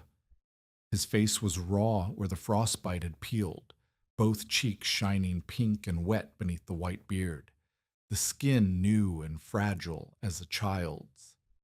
He dismounted at the south end of the horseshoe and stood looking at the drift line for a long time. He did not speak. He walked the full length of the hedge's inner face, one hand trailing along the woven stems, his boots crunching through the shallow snow of the pocket. At the north curve, where the drift stood highest, taller than the cabin roof, taller than any drift Clara had measured in 4 years of counting, he stopped and set his saddlebag on the ground. He pulled out a rope, a measuring stick, and a pencil. He worked for nearly an hour. He measured from the hedge base to the cabin wall, 52 yards. He drove a stick into the drift at 3 points along the outer face and notched each depth. The shallowest was 4 feet, the deepest over 9. He walked back into the pocket and measured the snow depth beside the woodshed, 11 inches. Beside the cabin's north wall, 8 inches. At the lean-to door, 6 inches. He wrote every number on the back of an envelope, then turned the envelope over and wrote more numbers on the front, calculating differences, ratios, comparisons that only a man who had spent 40 years measuring things for other people would think to calculate. When he was finished, he walked to where Clara stood beside the woodshed. She had been watching him work. She had not interrupted because she understood, without needing to be told, that what Morvant was doing with his rope and pencil was more valuable than anything she could say with her voice. He took off his hat and held it between his hands. "I told you what you needed," Morvant said. His voice was quieter than she had ever heard it. "A man with a team, 8 cords, a proper windbreak, and another month you did not have." He turned the envelope over in his frostbitten fingers. "You did not have any of those things, and you built something that worked better than my $50 board fence." Clara waited. "The Prowse woman's woodpile is under 6 feet, Morvant said. "Tave Bledsoe lost a man, a good man, a sober man, and spent 8 hours digging his stable door clear. My own place drifted to the eave, and I crawled a fence post line for half a mile before I gave up and sheltered in a haystack like a stray dog." He held up the envelope. "Your woodshed door opened. Your chimney drew through the worst of it. You had a child in that cabin, and she lived. You had an old man with frozen feet, and he lived. I measured the difference. It is here in numbers, and I will show these numbers to anyone who asks, because numbers do not care about opinions, and I have carried too many opinions to too many graves." He put his hat on and mounted. "I was wrong about you, Clara. I was right about the math. I was wrong about who could solve it." Clara watched him ride south, his figure growing small against the white and brown landscape. She stood for a long time after he disappeared, her hands at her sides, feeling something she could not name settle into her bones. It was not satisfaction. It was the feeling of a weight being set down, not lifted, not removed, just finally allowed to rest on solid ground instead of being carried. Dinah Prowse came the following morning. She walked the 2.5 miles because her wagon horse had been trapped in the collapsed shed for a day and a half and could barely stand. She brought Lottie, freshly retrieved and still quiet from the ordeal, and a jar of preserved plums that she placed on Clara's table without ceremony or explanation. Dinah began with arithmetic, because Dinah always began with arithmetic. "How deep at your north wall?" 8 inches, ankle deep at the worst spot in the yard." "Mine was over the door frame. I burned the kitchen table. Then I burned 2 chairs. My oldest boy wanted to go out for more wood, and I had to hold him by the collar because the woodpile was 6 feet under." Dinah's voice was flat, the voice of a woman recounting damages to an insurance man who does not exist. "My chickens suffocated. The coop roof collapsed. I lost the chickens and 3 weeks of eggs, and the coop itself." She walked to the north window and looked at the drift cliff. "Show me how it works," Dinah said. "All of it. Not the short version. Show me everything you know." Clara walked her out. They stood at the inner face of the north curve, 50 yards from the cabin, and Clara placed Dinah's hand flat against the woven stems. Dinah felt the density of it, the living wood, the packed brush, the thorns pressing into her palm like small warnings. "I told you 4 years ago that you could not eat a thorn tree," Dinah said. "You did." "I was right. You cannot eat it." She pulled her hand back and examined the blood. "But I burned my kitchen table, Clara. I burned my chairs. And your woodshed door opened." They walked the entire horseshoe. Clara explained each element through demonstration, not description. She showed Dinah the stagger of the double row by having her crouch and sight through the base. From one angle, gaps appeared between the stems. From the offset angle, the gaps disappeared behind the second row. She showed her the brush packing by pulling a handful of dead branches from a section and letting Dinah feel the wind increase through the hole. She showed her the principle of distance by walking Dinah to the outer drift and pointing at the snow depth, then walking her back to the cabin and pointing at the difference. "The wind crosses the hedge," Clara said. "It loses what it carries. The snow falls, but it falls on the far side, not the near side. If the hedge is close to the cabin, the snow buries the cabin. If the hedge is far enough, the snow spends itself on open ground. That is the only secret.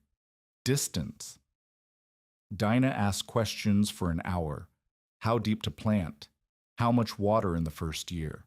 When to begin laying the stems?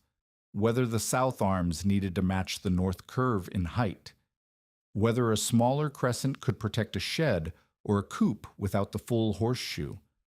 Clara answered from memory and experience, and when she did not know, she said so, because Kittle had taught her that a guess planted into the ground was worse than an honest space left blank. "Your claim has a worse north face than mine," Clara said as they walked back to the cabin. "You will need the curve wider and farther from the house, 60 yards if you can manage it." "I can manage it," Dinah said. "I have 3 boys who owe me a kitchen table." Within a week, others came. Lem Harger, who had lost his milk cow when the shed drifted shut. Sarah Fretz, the storekeeper's wife, wanting a windbreak for her chicken house. A homesteader from 10 miles north who had heard Mervant at the land office. Clara took them all to the hedge. She had learned, watching Kittle teach, that demonstration worked where explanation failed. She did not describe the drift line. She showed it. After a light snowfall that week, she gathered the visitors at the north curve and told Lem Harger to stand where he thought the snow would land if the wind came from the northwest. He walked 10 feet from the hedge and planted his boots. "There," he said. Clara shook her head, shook. She walked him north, past the hedge, past the drift, to a point 45 feet beyond where he had stood. She pushed the marked pole into the snow. 11 inches, the deepest point of the drift from the latest storm. Harger stared at the pole. "That far?" "That far. The wind carries snow farther than you think after it crosses a barrier. If your hedge stands 10 feet from your shed, the snow falls on your shed. If your hedge stands 50 feet away, the snow falls out here where it cannot hurt anything." She pulled the pole and pointed at the clean ground between the drift's edge and the cabin. "That is what distance buys you. Empty ground between the snow and your door." Harger looked at the empty ground. His face changed the way a man's face changes when a number he has been carrying in his head suddenly becomes real. He asked where to get cuttings. Clara told him about the nursery row and gave him a bundle of whips free of charge. She refused payment from each of them. She marked distances with Kittle's cane and repeated the words that had become her own.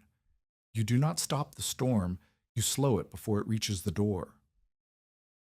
Tave Bledsoe did not come. What Tave did was talk. He told men at the feed store that the drift was luck. The draw north of Clara's claim had funneled the snow naturally, and the hedge had nothing to do with it. He told the rancher on the next section that Martin Bell had built the hedge before abandoning the claim. He told anyone within earshot that his hired man had died because the man had been drinking, not because the bunkhouse stood on open ground without shelter. No one believed the drinking story. The hired man had been sober and able, and half the county knew it. But Tave kept talking because silence meant sitting with the knowledge that he had let a man die through negligence, and no amount of noise could bury that fact the way the snow had buried the man's body. Kittel Asen spent 6 weeks in Clara's cabin. His feet healed badly. 2 toes on the left foot turned black and had to come off. Clara did the work with a razor, whiskey, and clean cloth.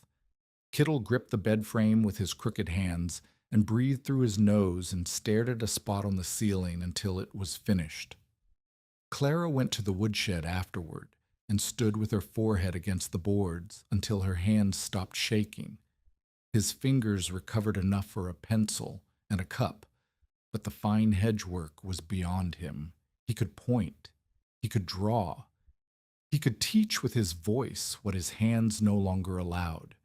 They spent the late winter making diagrams on brown paper, the curve drawn to scale with distances marked at 10-yard intervals, the double row shown from above, the drift line sketched in charcoal where snow would deposit after a north wind and a second line for a northwest wind. Kittel demanded accuracy. He sent Clara outside with the measuring cord to check and recheck until the paper matched the earth. "Memory moves things closer," he said. "Memory makes hedges taller and drifts smaller. Paper does not lie." Their evenings took on a rhythm that neither of them named. Clara cooked, beans and salt pork mostly, sometimes rabbit if the snare line produced, sometimes cornmeal mush with dried plums Dinah had left. Kittel ate slowly, one-handed, holding the spoon between 2 fingers that could still bend far enough to grip. After supper, he told her about the railroad. The snow sheds had been his life's work. He described them without using the engineering terms the railroad men used, the same way he described hedge laying, through specifics, through things he had touched and measured and watched fail and watched succeed. The sheds were timber tunnels built over the tracks in mountain passes, designed to let avalanche snow slide over the roof and pile harmlessly on the uphill side. If the angle was wrong, too steep, the snow slid off the mountain and poured onto the tracks below the shed. If the angle was too shallow, the snow piled on the roof until the beams snapped and buried the train inside. "I built 7 sheds in the Wind River Range," Kittel said one evening. The stove popped. Clara was mending a glove by lamplight, her needle moving through leather that had been patched so many times it was more thread than hide. "The first one I built, the foreman told me where to put it. He picked the angle, he picked the height, and the first heavy snow filled it like a cup. The train sat inside for 9 days while we dug." "What did you learn?" Clara asked. "I learned that the foreman was measuring the wrong thing. He was measuring the slope. He should have been measuring the wind. The snow does not care about the angle of the mountain. It cares about where the wind puts it down." Kittel set his cup on the table. "After that I measured the wind. I watched which direction the snow moved in every pass. I put the sheds where the wind said to put them, not where the foreman said. And they held." "You were fired for that," Clara said. She did not know this for certain, but she had learned to read Kittel's silences. "I was fired for that," Kittel confirmed. "And then I was hired back when the next foreman's shed collapsed. They did not like my opinion. They liked my sheds." He smiled briefly, and the smile carried something of the young man he had been, capable, certain, dismissed by men who outranked him, and proven right by the snow. Clara recognized the shape of it because she had lived inside the same shape for 4 years. "The question is always the same," Kittel said another evening. The last warm evening of that autumn, the 2 of them sitting against the hedge base with the sun low and the Osage Orange leaves casting sharp shadows across their laps. "Where do you want the snow to fall?" The railroad answered with timber. You answered with thorns. The mountain uses gravity. The prairie uses wind. But the snow does not care about the method. The snow cares about where the wind sets it down. They argued about the northwest shoulder, whether it needed to be thicker or taller. The argument stretched across 3 days, the diagrams covered in erasure marks and redrawn lines. Kittle said thicker. Clara said both. Kittle set his pencil down and looked at her. You cannot have both without more planting. More planting means more water. More water means more trips to the draw. You are one person, Clara. You have been one person for 4 years. I will plant thicker and ask Dinah's boy to carry water. Kittle smiled. It was the first smile since the storm. You are learning to ask. I am learning that asking is not the same as quitting. Kittle moved back to his dugout in April of 1889, when the ground dried enough to walk without the cane sinking to the handle. His limp was permanent. He could not cover a mile without resting, but he came to Clara's every week through the summer, sometimes riding with Dinah's boy, sometimes walking alone, and arriving so spent he sat against the hedge base for 20 minutes before speaking. They planted the nursery row together. Clara dug the holes. Kittle placed the cuttings, pressing each one into the soil with fingers that could still manage the gentle work even if they could no longer grip an axe. The row grew through the summer, 50 seedlings in a straight line south of the cabin, future cuttings for future hedges on other people's claims. In September, Kittle helped Dinah's son start laying a crescent north of the Prowse claim. The boys dug trenches. Kittle pointed where each cutting belonged, his cane tapping the ground at measured steps.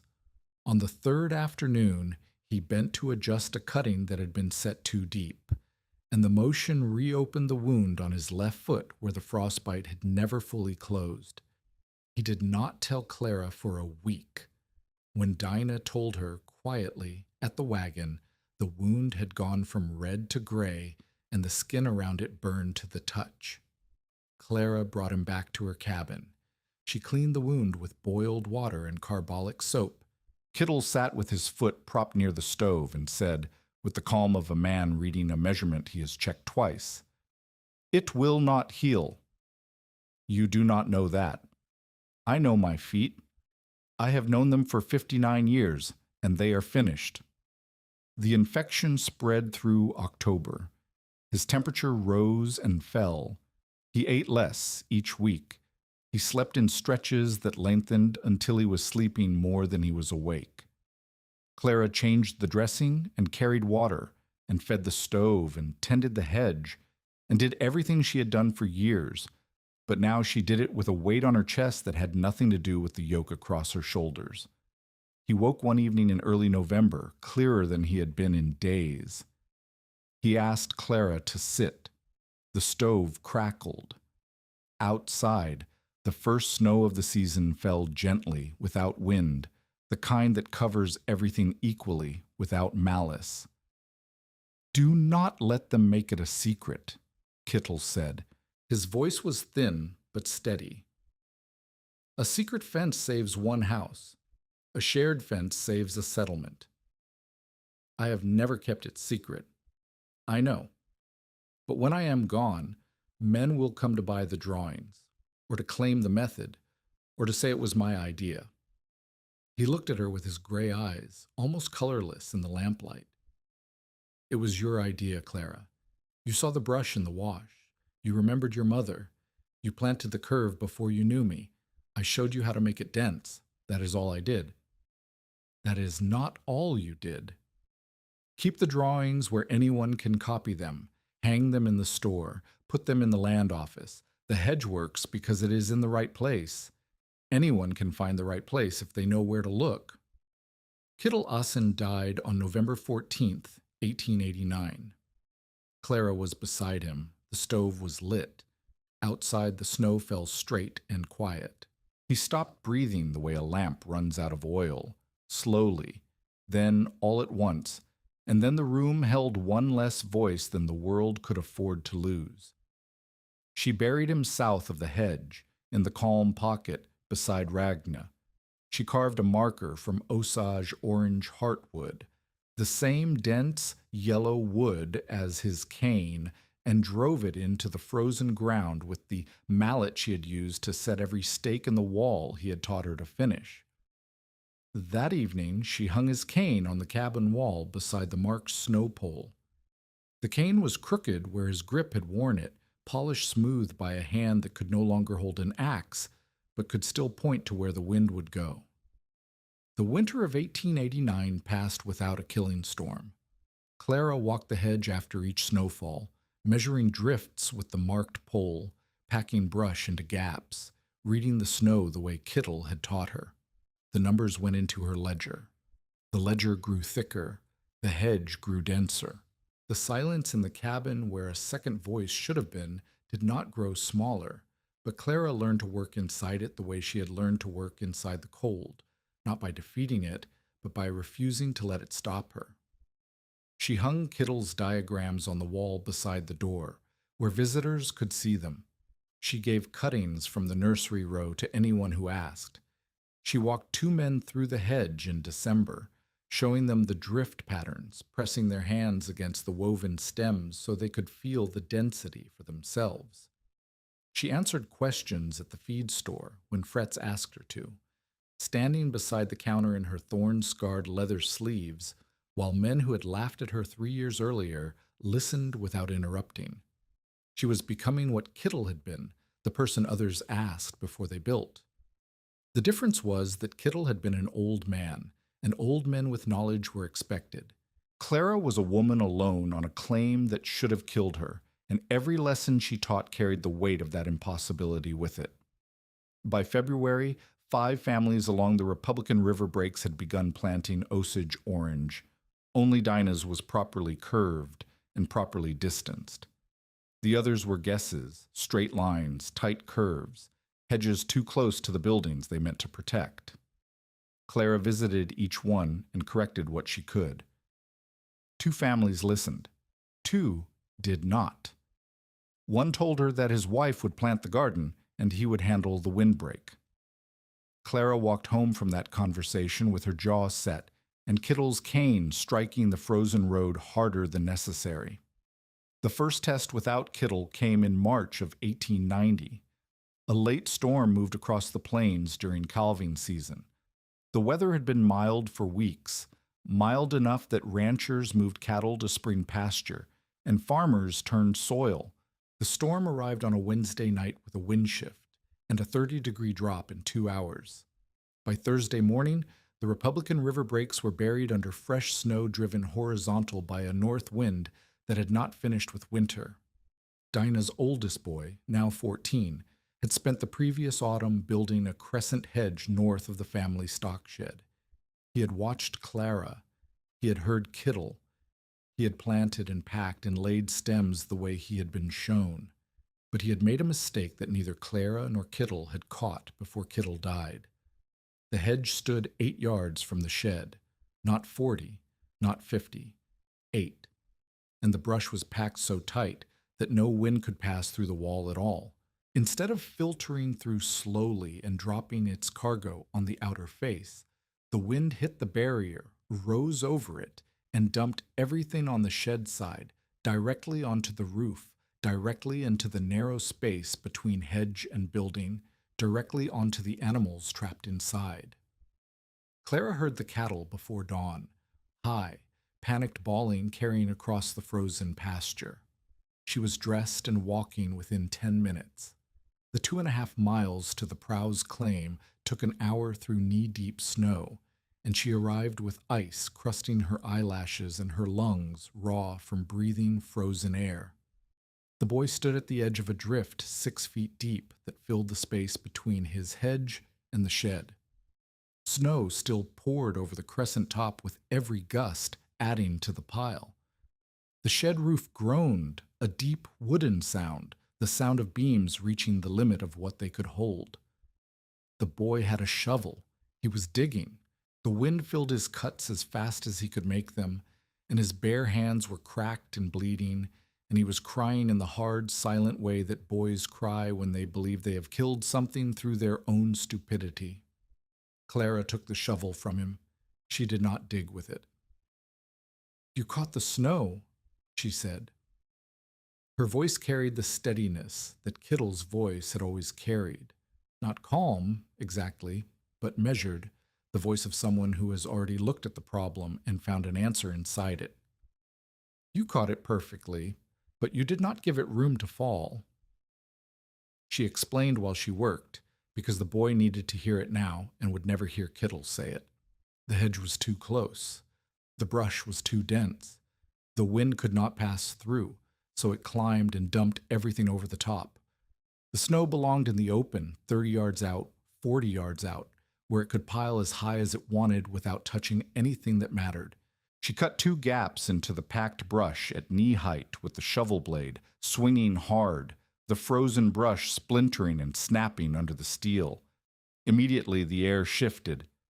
Wind found the new openings and pushed through the base of the hedge instead of climbing over the top. The snow falling on the shed side slowed visibly, not stopping, but thinning, the curtain of white from above growing lighter with each gust that found the new paths through. It was not enough. The drift was still 6 feet deep between the hedge and the shed, and the roof was still cracking. Clara needed to move the snow's destination, not just open the hedge, but create a new place for the wind to deposit what it carried, far enough away that the deposit could not reach the building. She dragged the loose brush from the gaps she had cut and hauled it north, 30 yards past the hedge into the open pasture. The boy helped her carry fence posts from the barn. They staked the brush in a rough line across the wind's path. Ugly, hasty work. The posts driven into frozen ground with a sledgehammer the boy could barely lift. Clara's arms shook with every swing. Her back seized twice and she had to stand bent double, hands on knees, breathing through clenched teeth until the muscle released. The principle was the one her mother had shown her in Minnesota, the one the brush pile in the wash had demonstrated by accident, the one Kittle had spent his railroad years refining. Move the barrier back, give the snow space, let the wind spend itself on empty ground where spending itself cost nothing. The new brush line caught snow within minutes.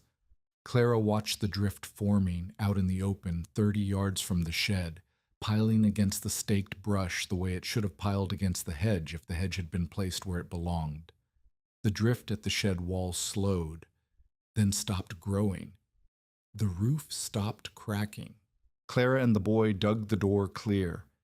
It took 40 minutes of steady shoveling, the packed snow dense as wet sand, each shovelful heavy enough to strain Clara's wrists.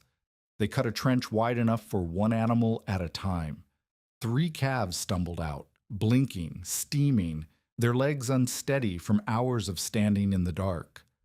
The 4th, a yearling, lay beneath a cracked roof beam, its neck at an angle that left nothing to hope for.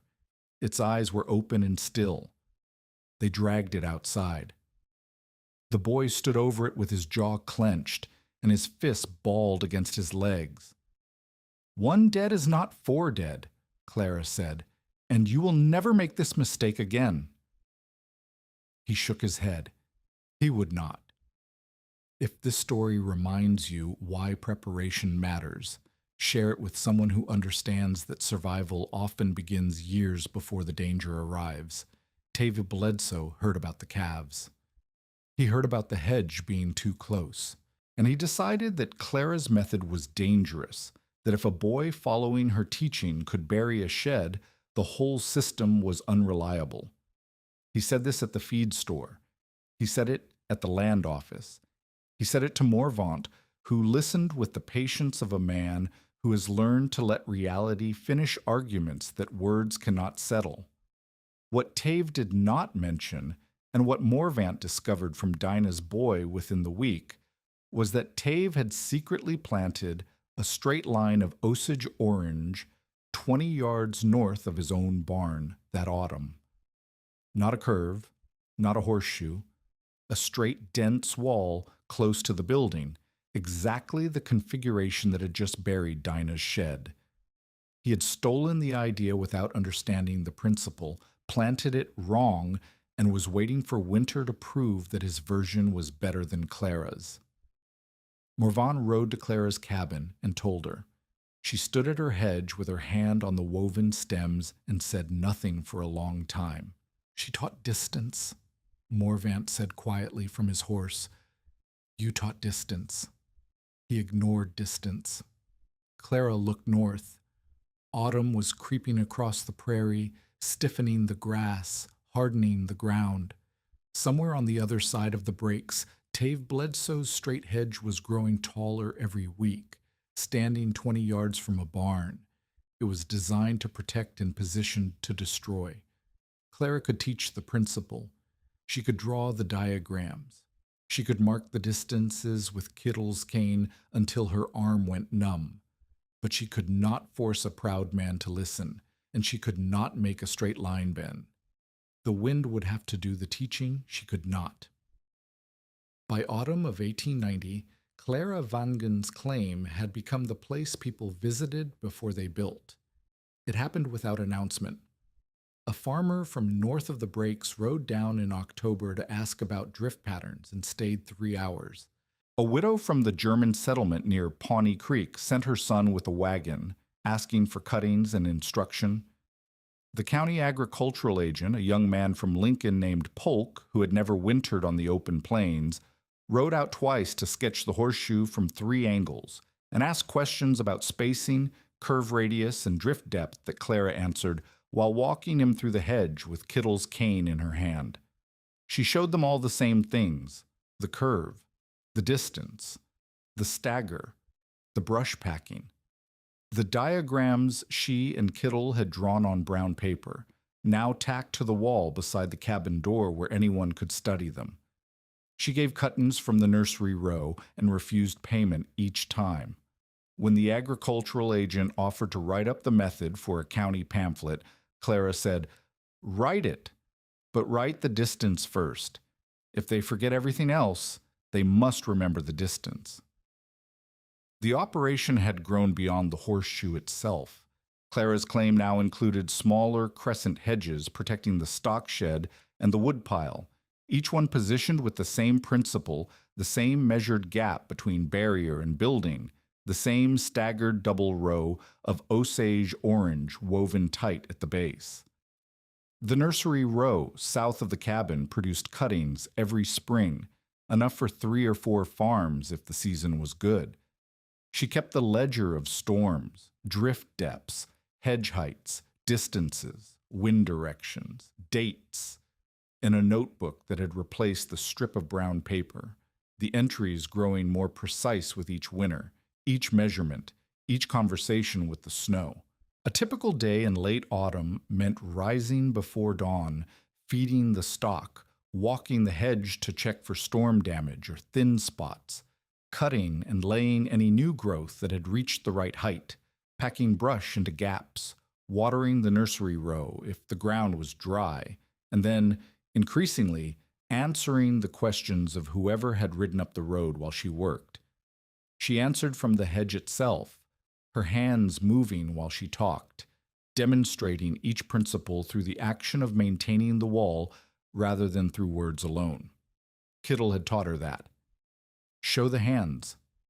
Let the work speak. The men listened differently now than they had 5 years earlier. The ones who had laughed at the feed store did not laugh anymore. They stood at the hedge and pressed their hands against the woven stems and felt the thorns and the density and the absolute refusal of the wall to let anything through its base, and they understood in their palms what Clara's words had been trying to tell them for years. A few apologized, awkwardly, the way men apologize for things they cannot undo. Most just asked where to get seed.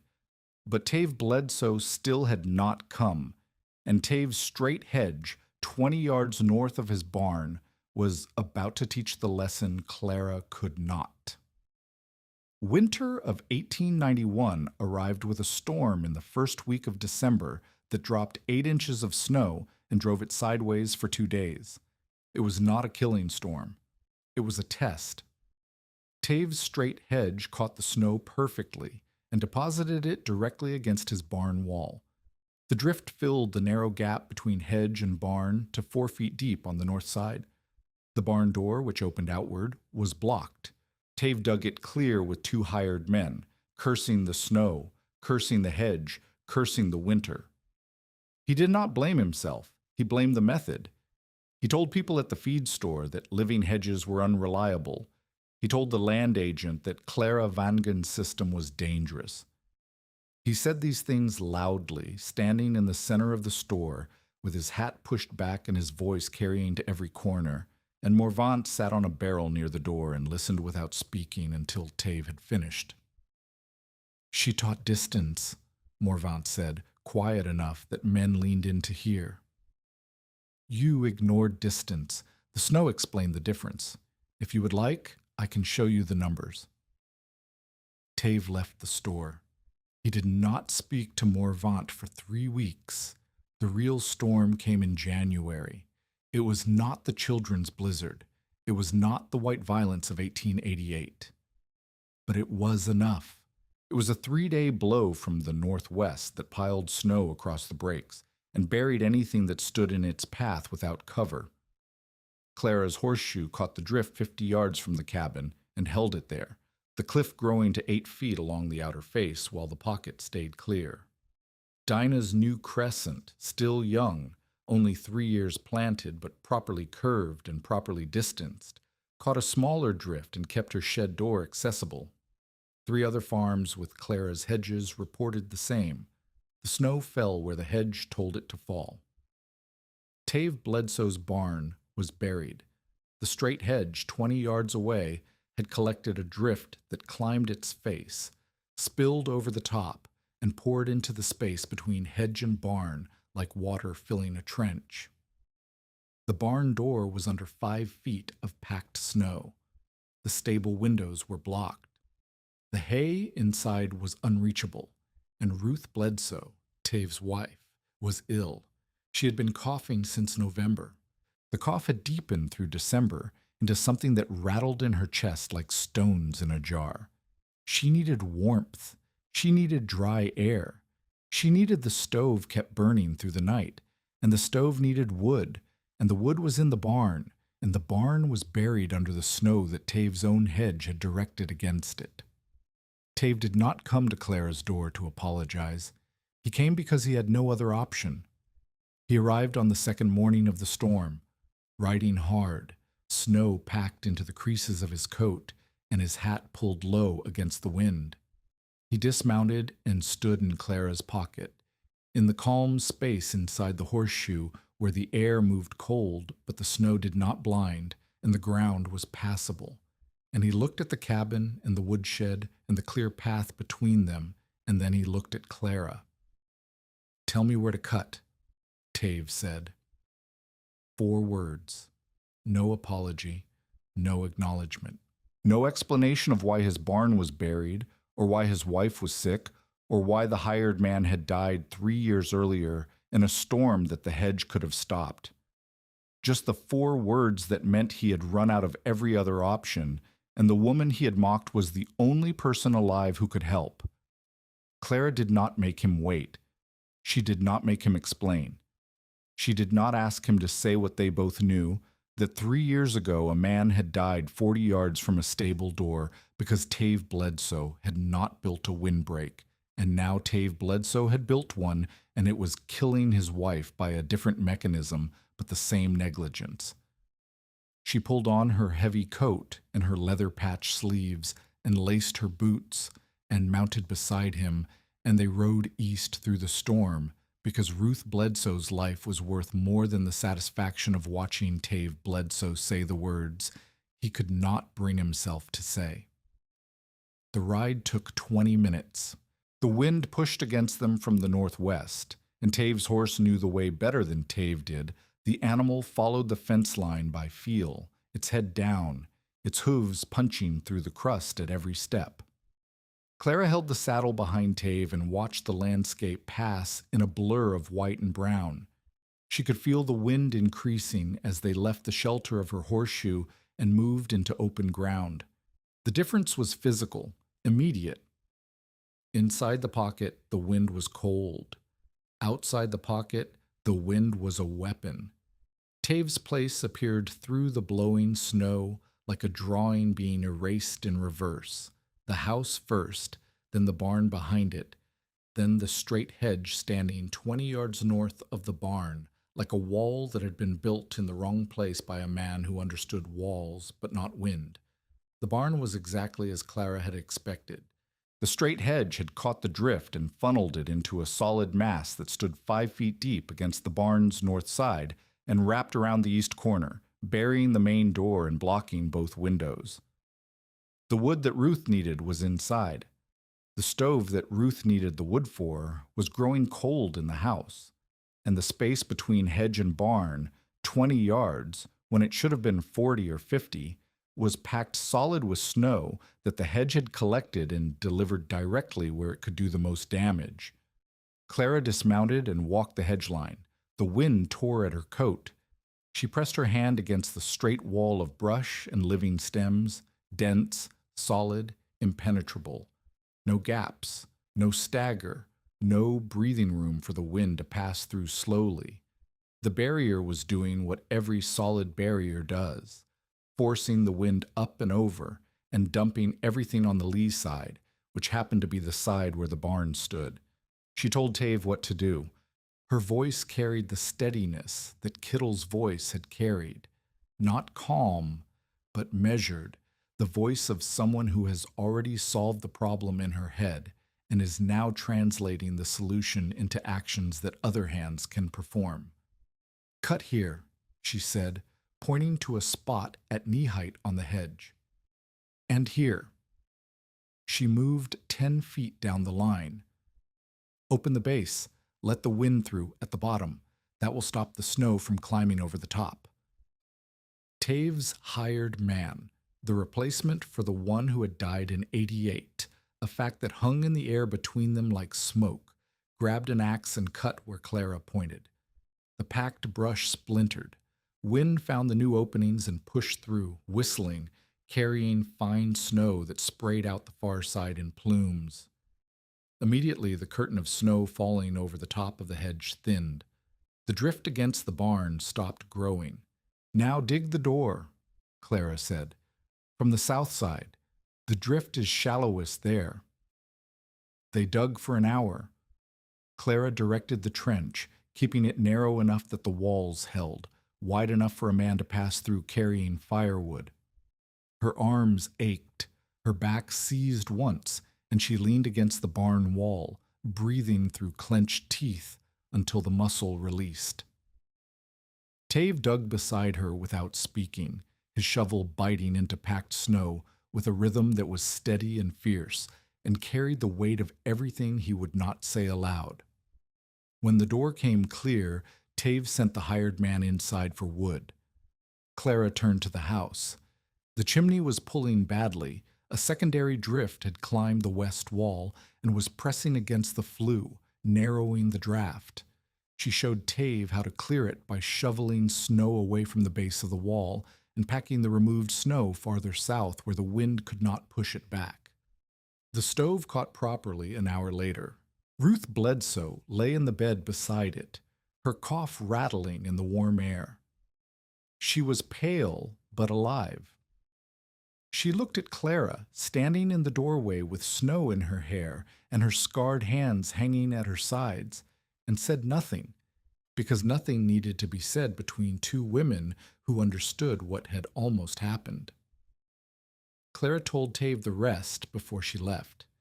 She stood in the wind beside his hedge, the wind that was now passing through the knee-height gaps instead of climbing over and burying the barn. And she said what needed to be said clearly so he could not later claim he had not heard it. "The hedge is not wrong," Clara said. "The position is wrong. 20 yards is too close. The snow has nowhere to fall except on the barn. Move it back, 40 yards, 50 if you have the room, and curve it. A straight line concentrates the drift into a wall. A curve spreads it wide and thin. The principle does not change because you want it to change. The wind does not care what you want.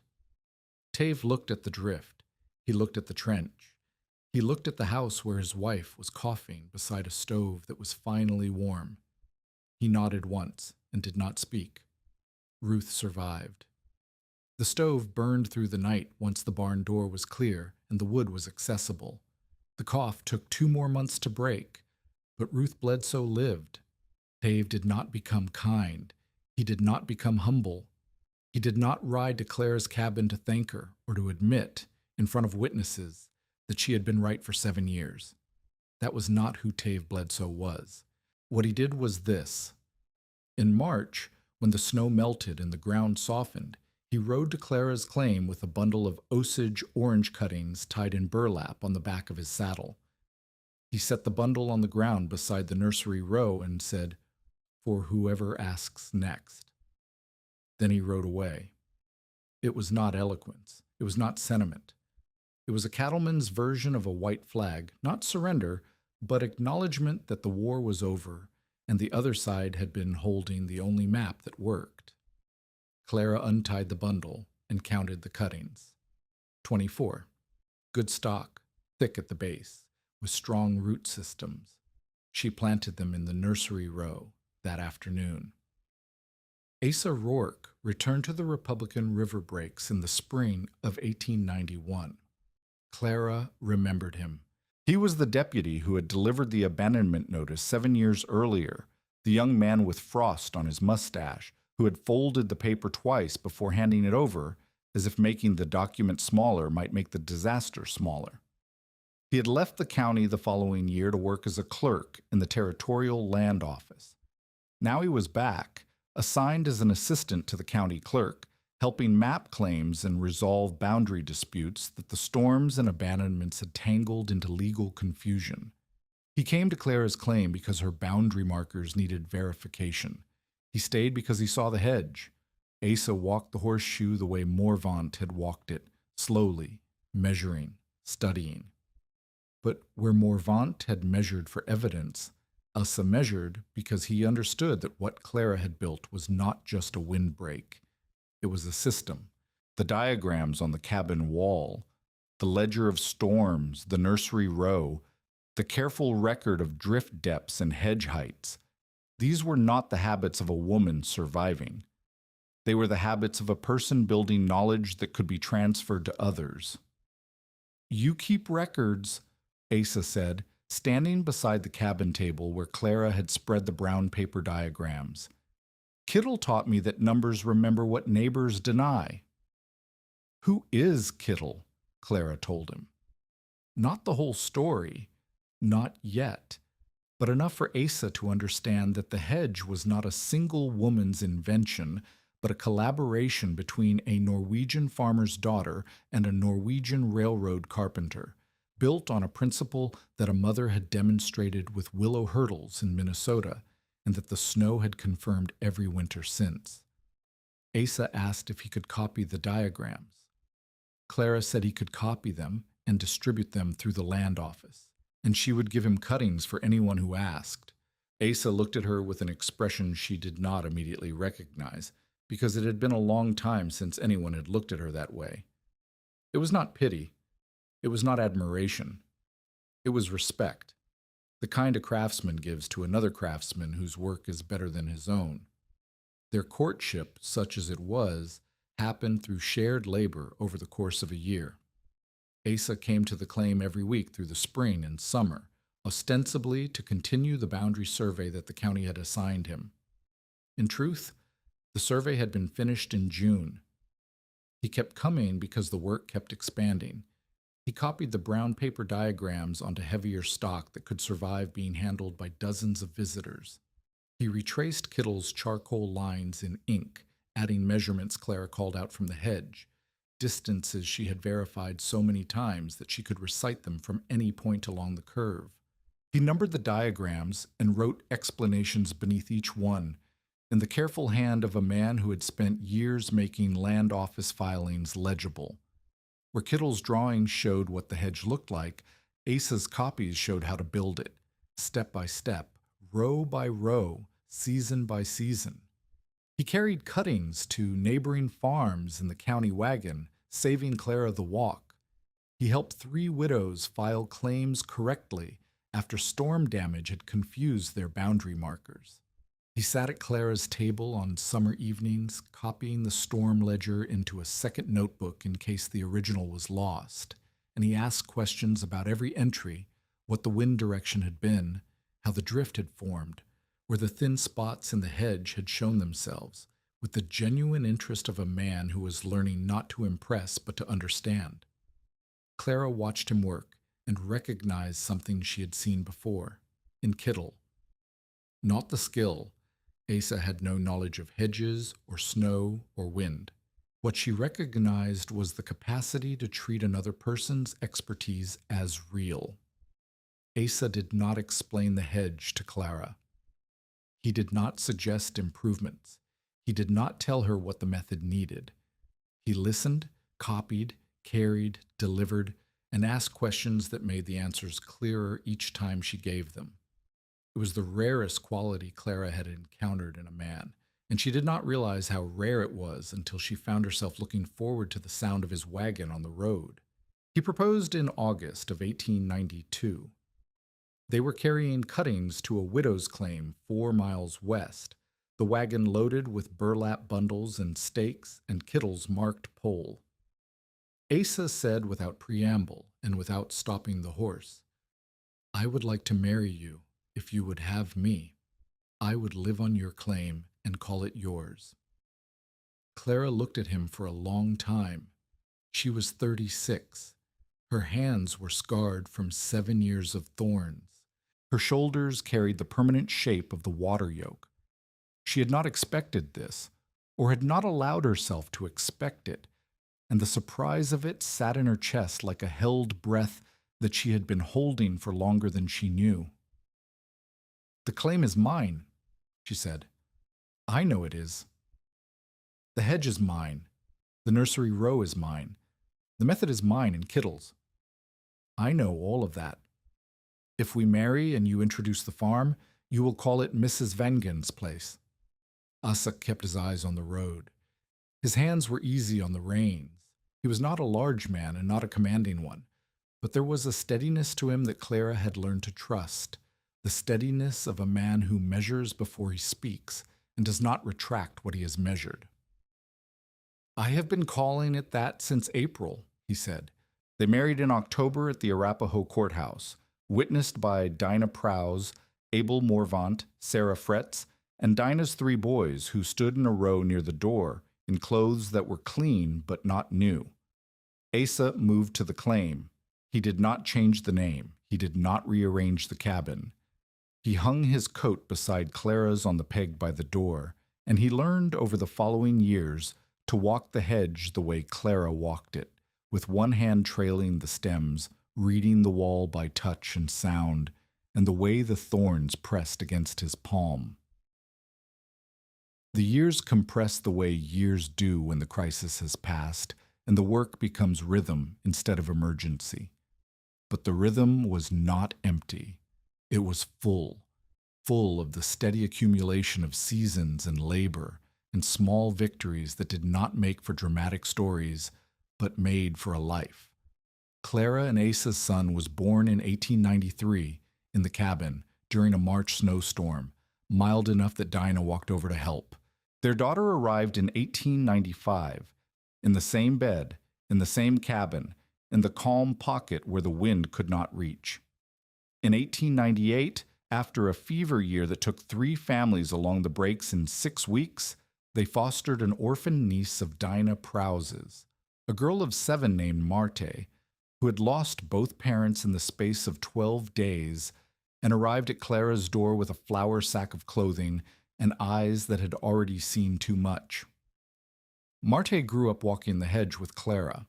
She learned to read the snow with the marked pole, kneeling in the drift the way Clara had knelt beside her own mother in Minnesota. She learned to measure distance with the knotted cord. She learned the words that had passed from Marit to Clara, to whoever would listen. You do not stop the storm. You slow it before it reaches the door.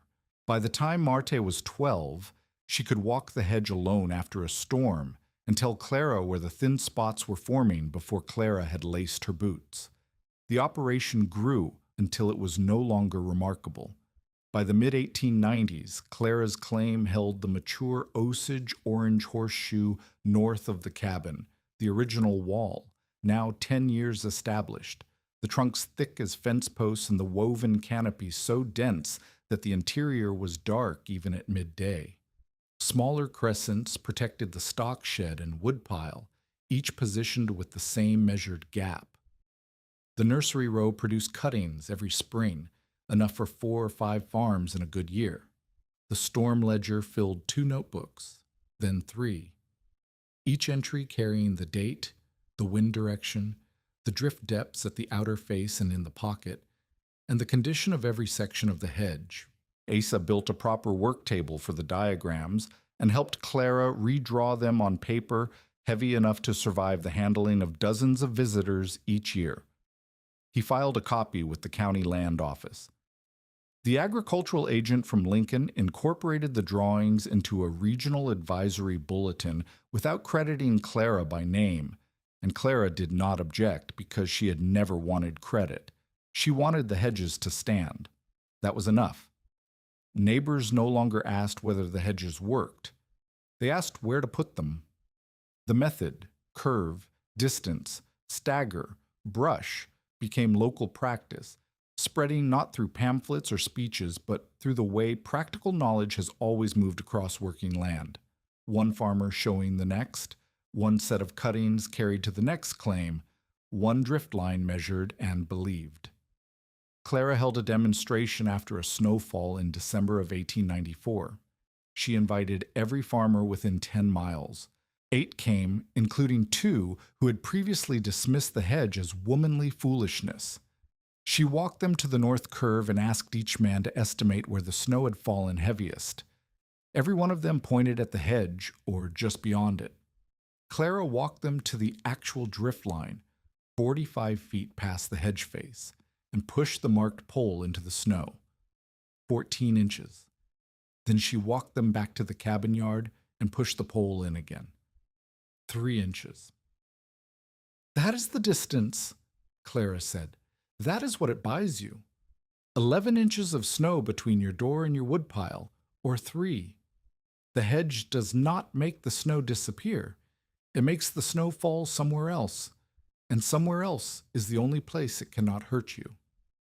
One of the men who had dismissed the hedge, a German farmer named Diel, who ran cattle on the section north of Taves Lease, asked Clara to walk his property that spring. She did. She marked the curve with stakes and rag strips, the same way she had marked her own curve 10 years earlier, and Diel's sons planted the first cuttings that April. Within 2 years, 3 more families along the German settlement had started hedges.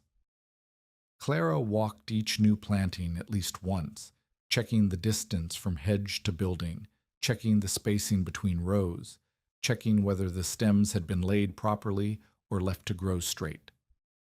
When the distance was wrong, she said so.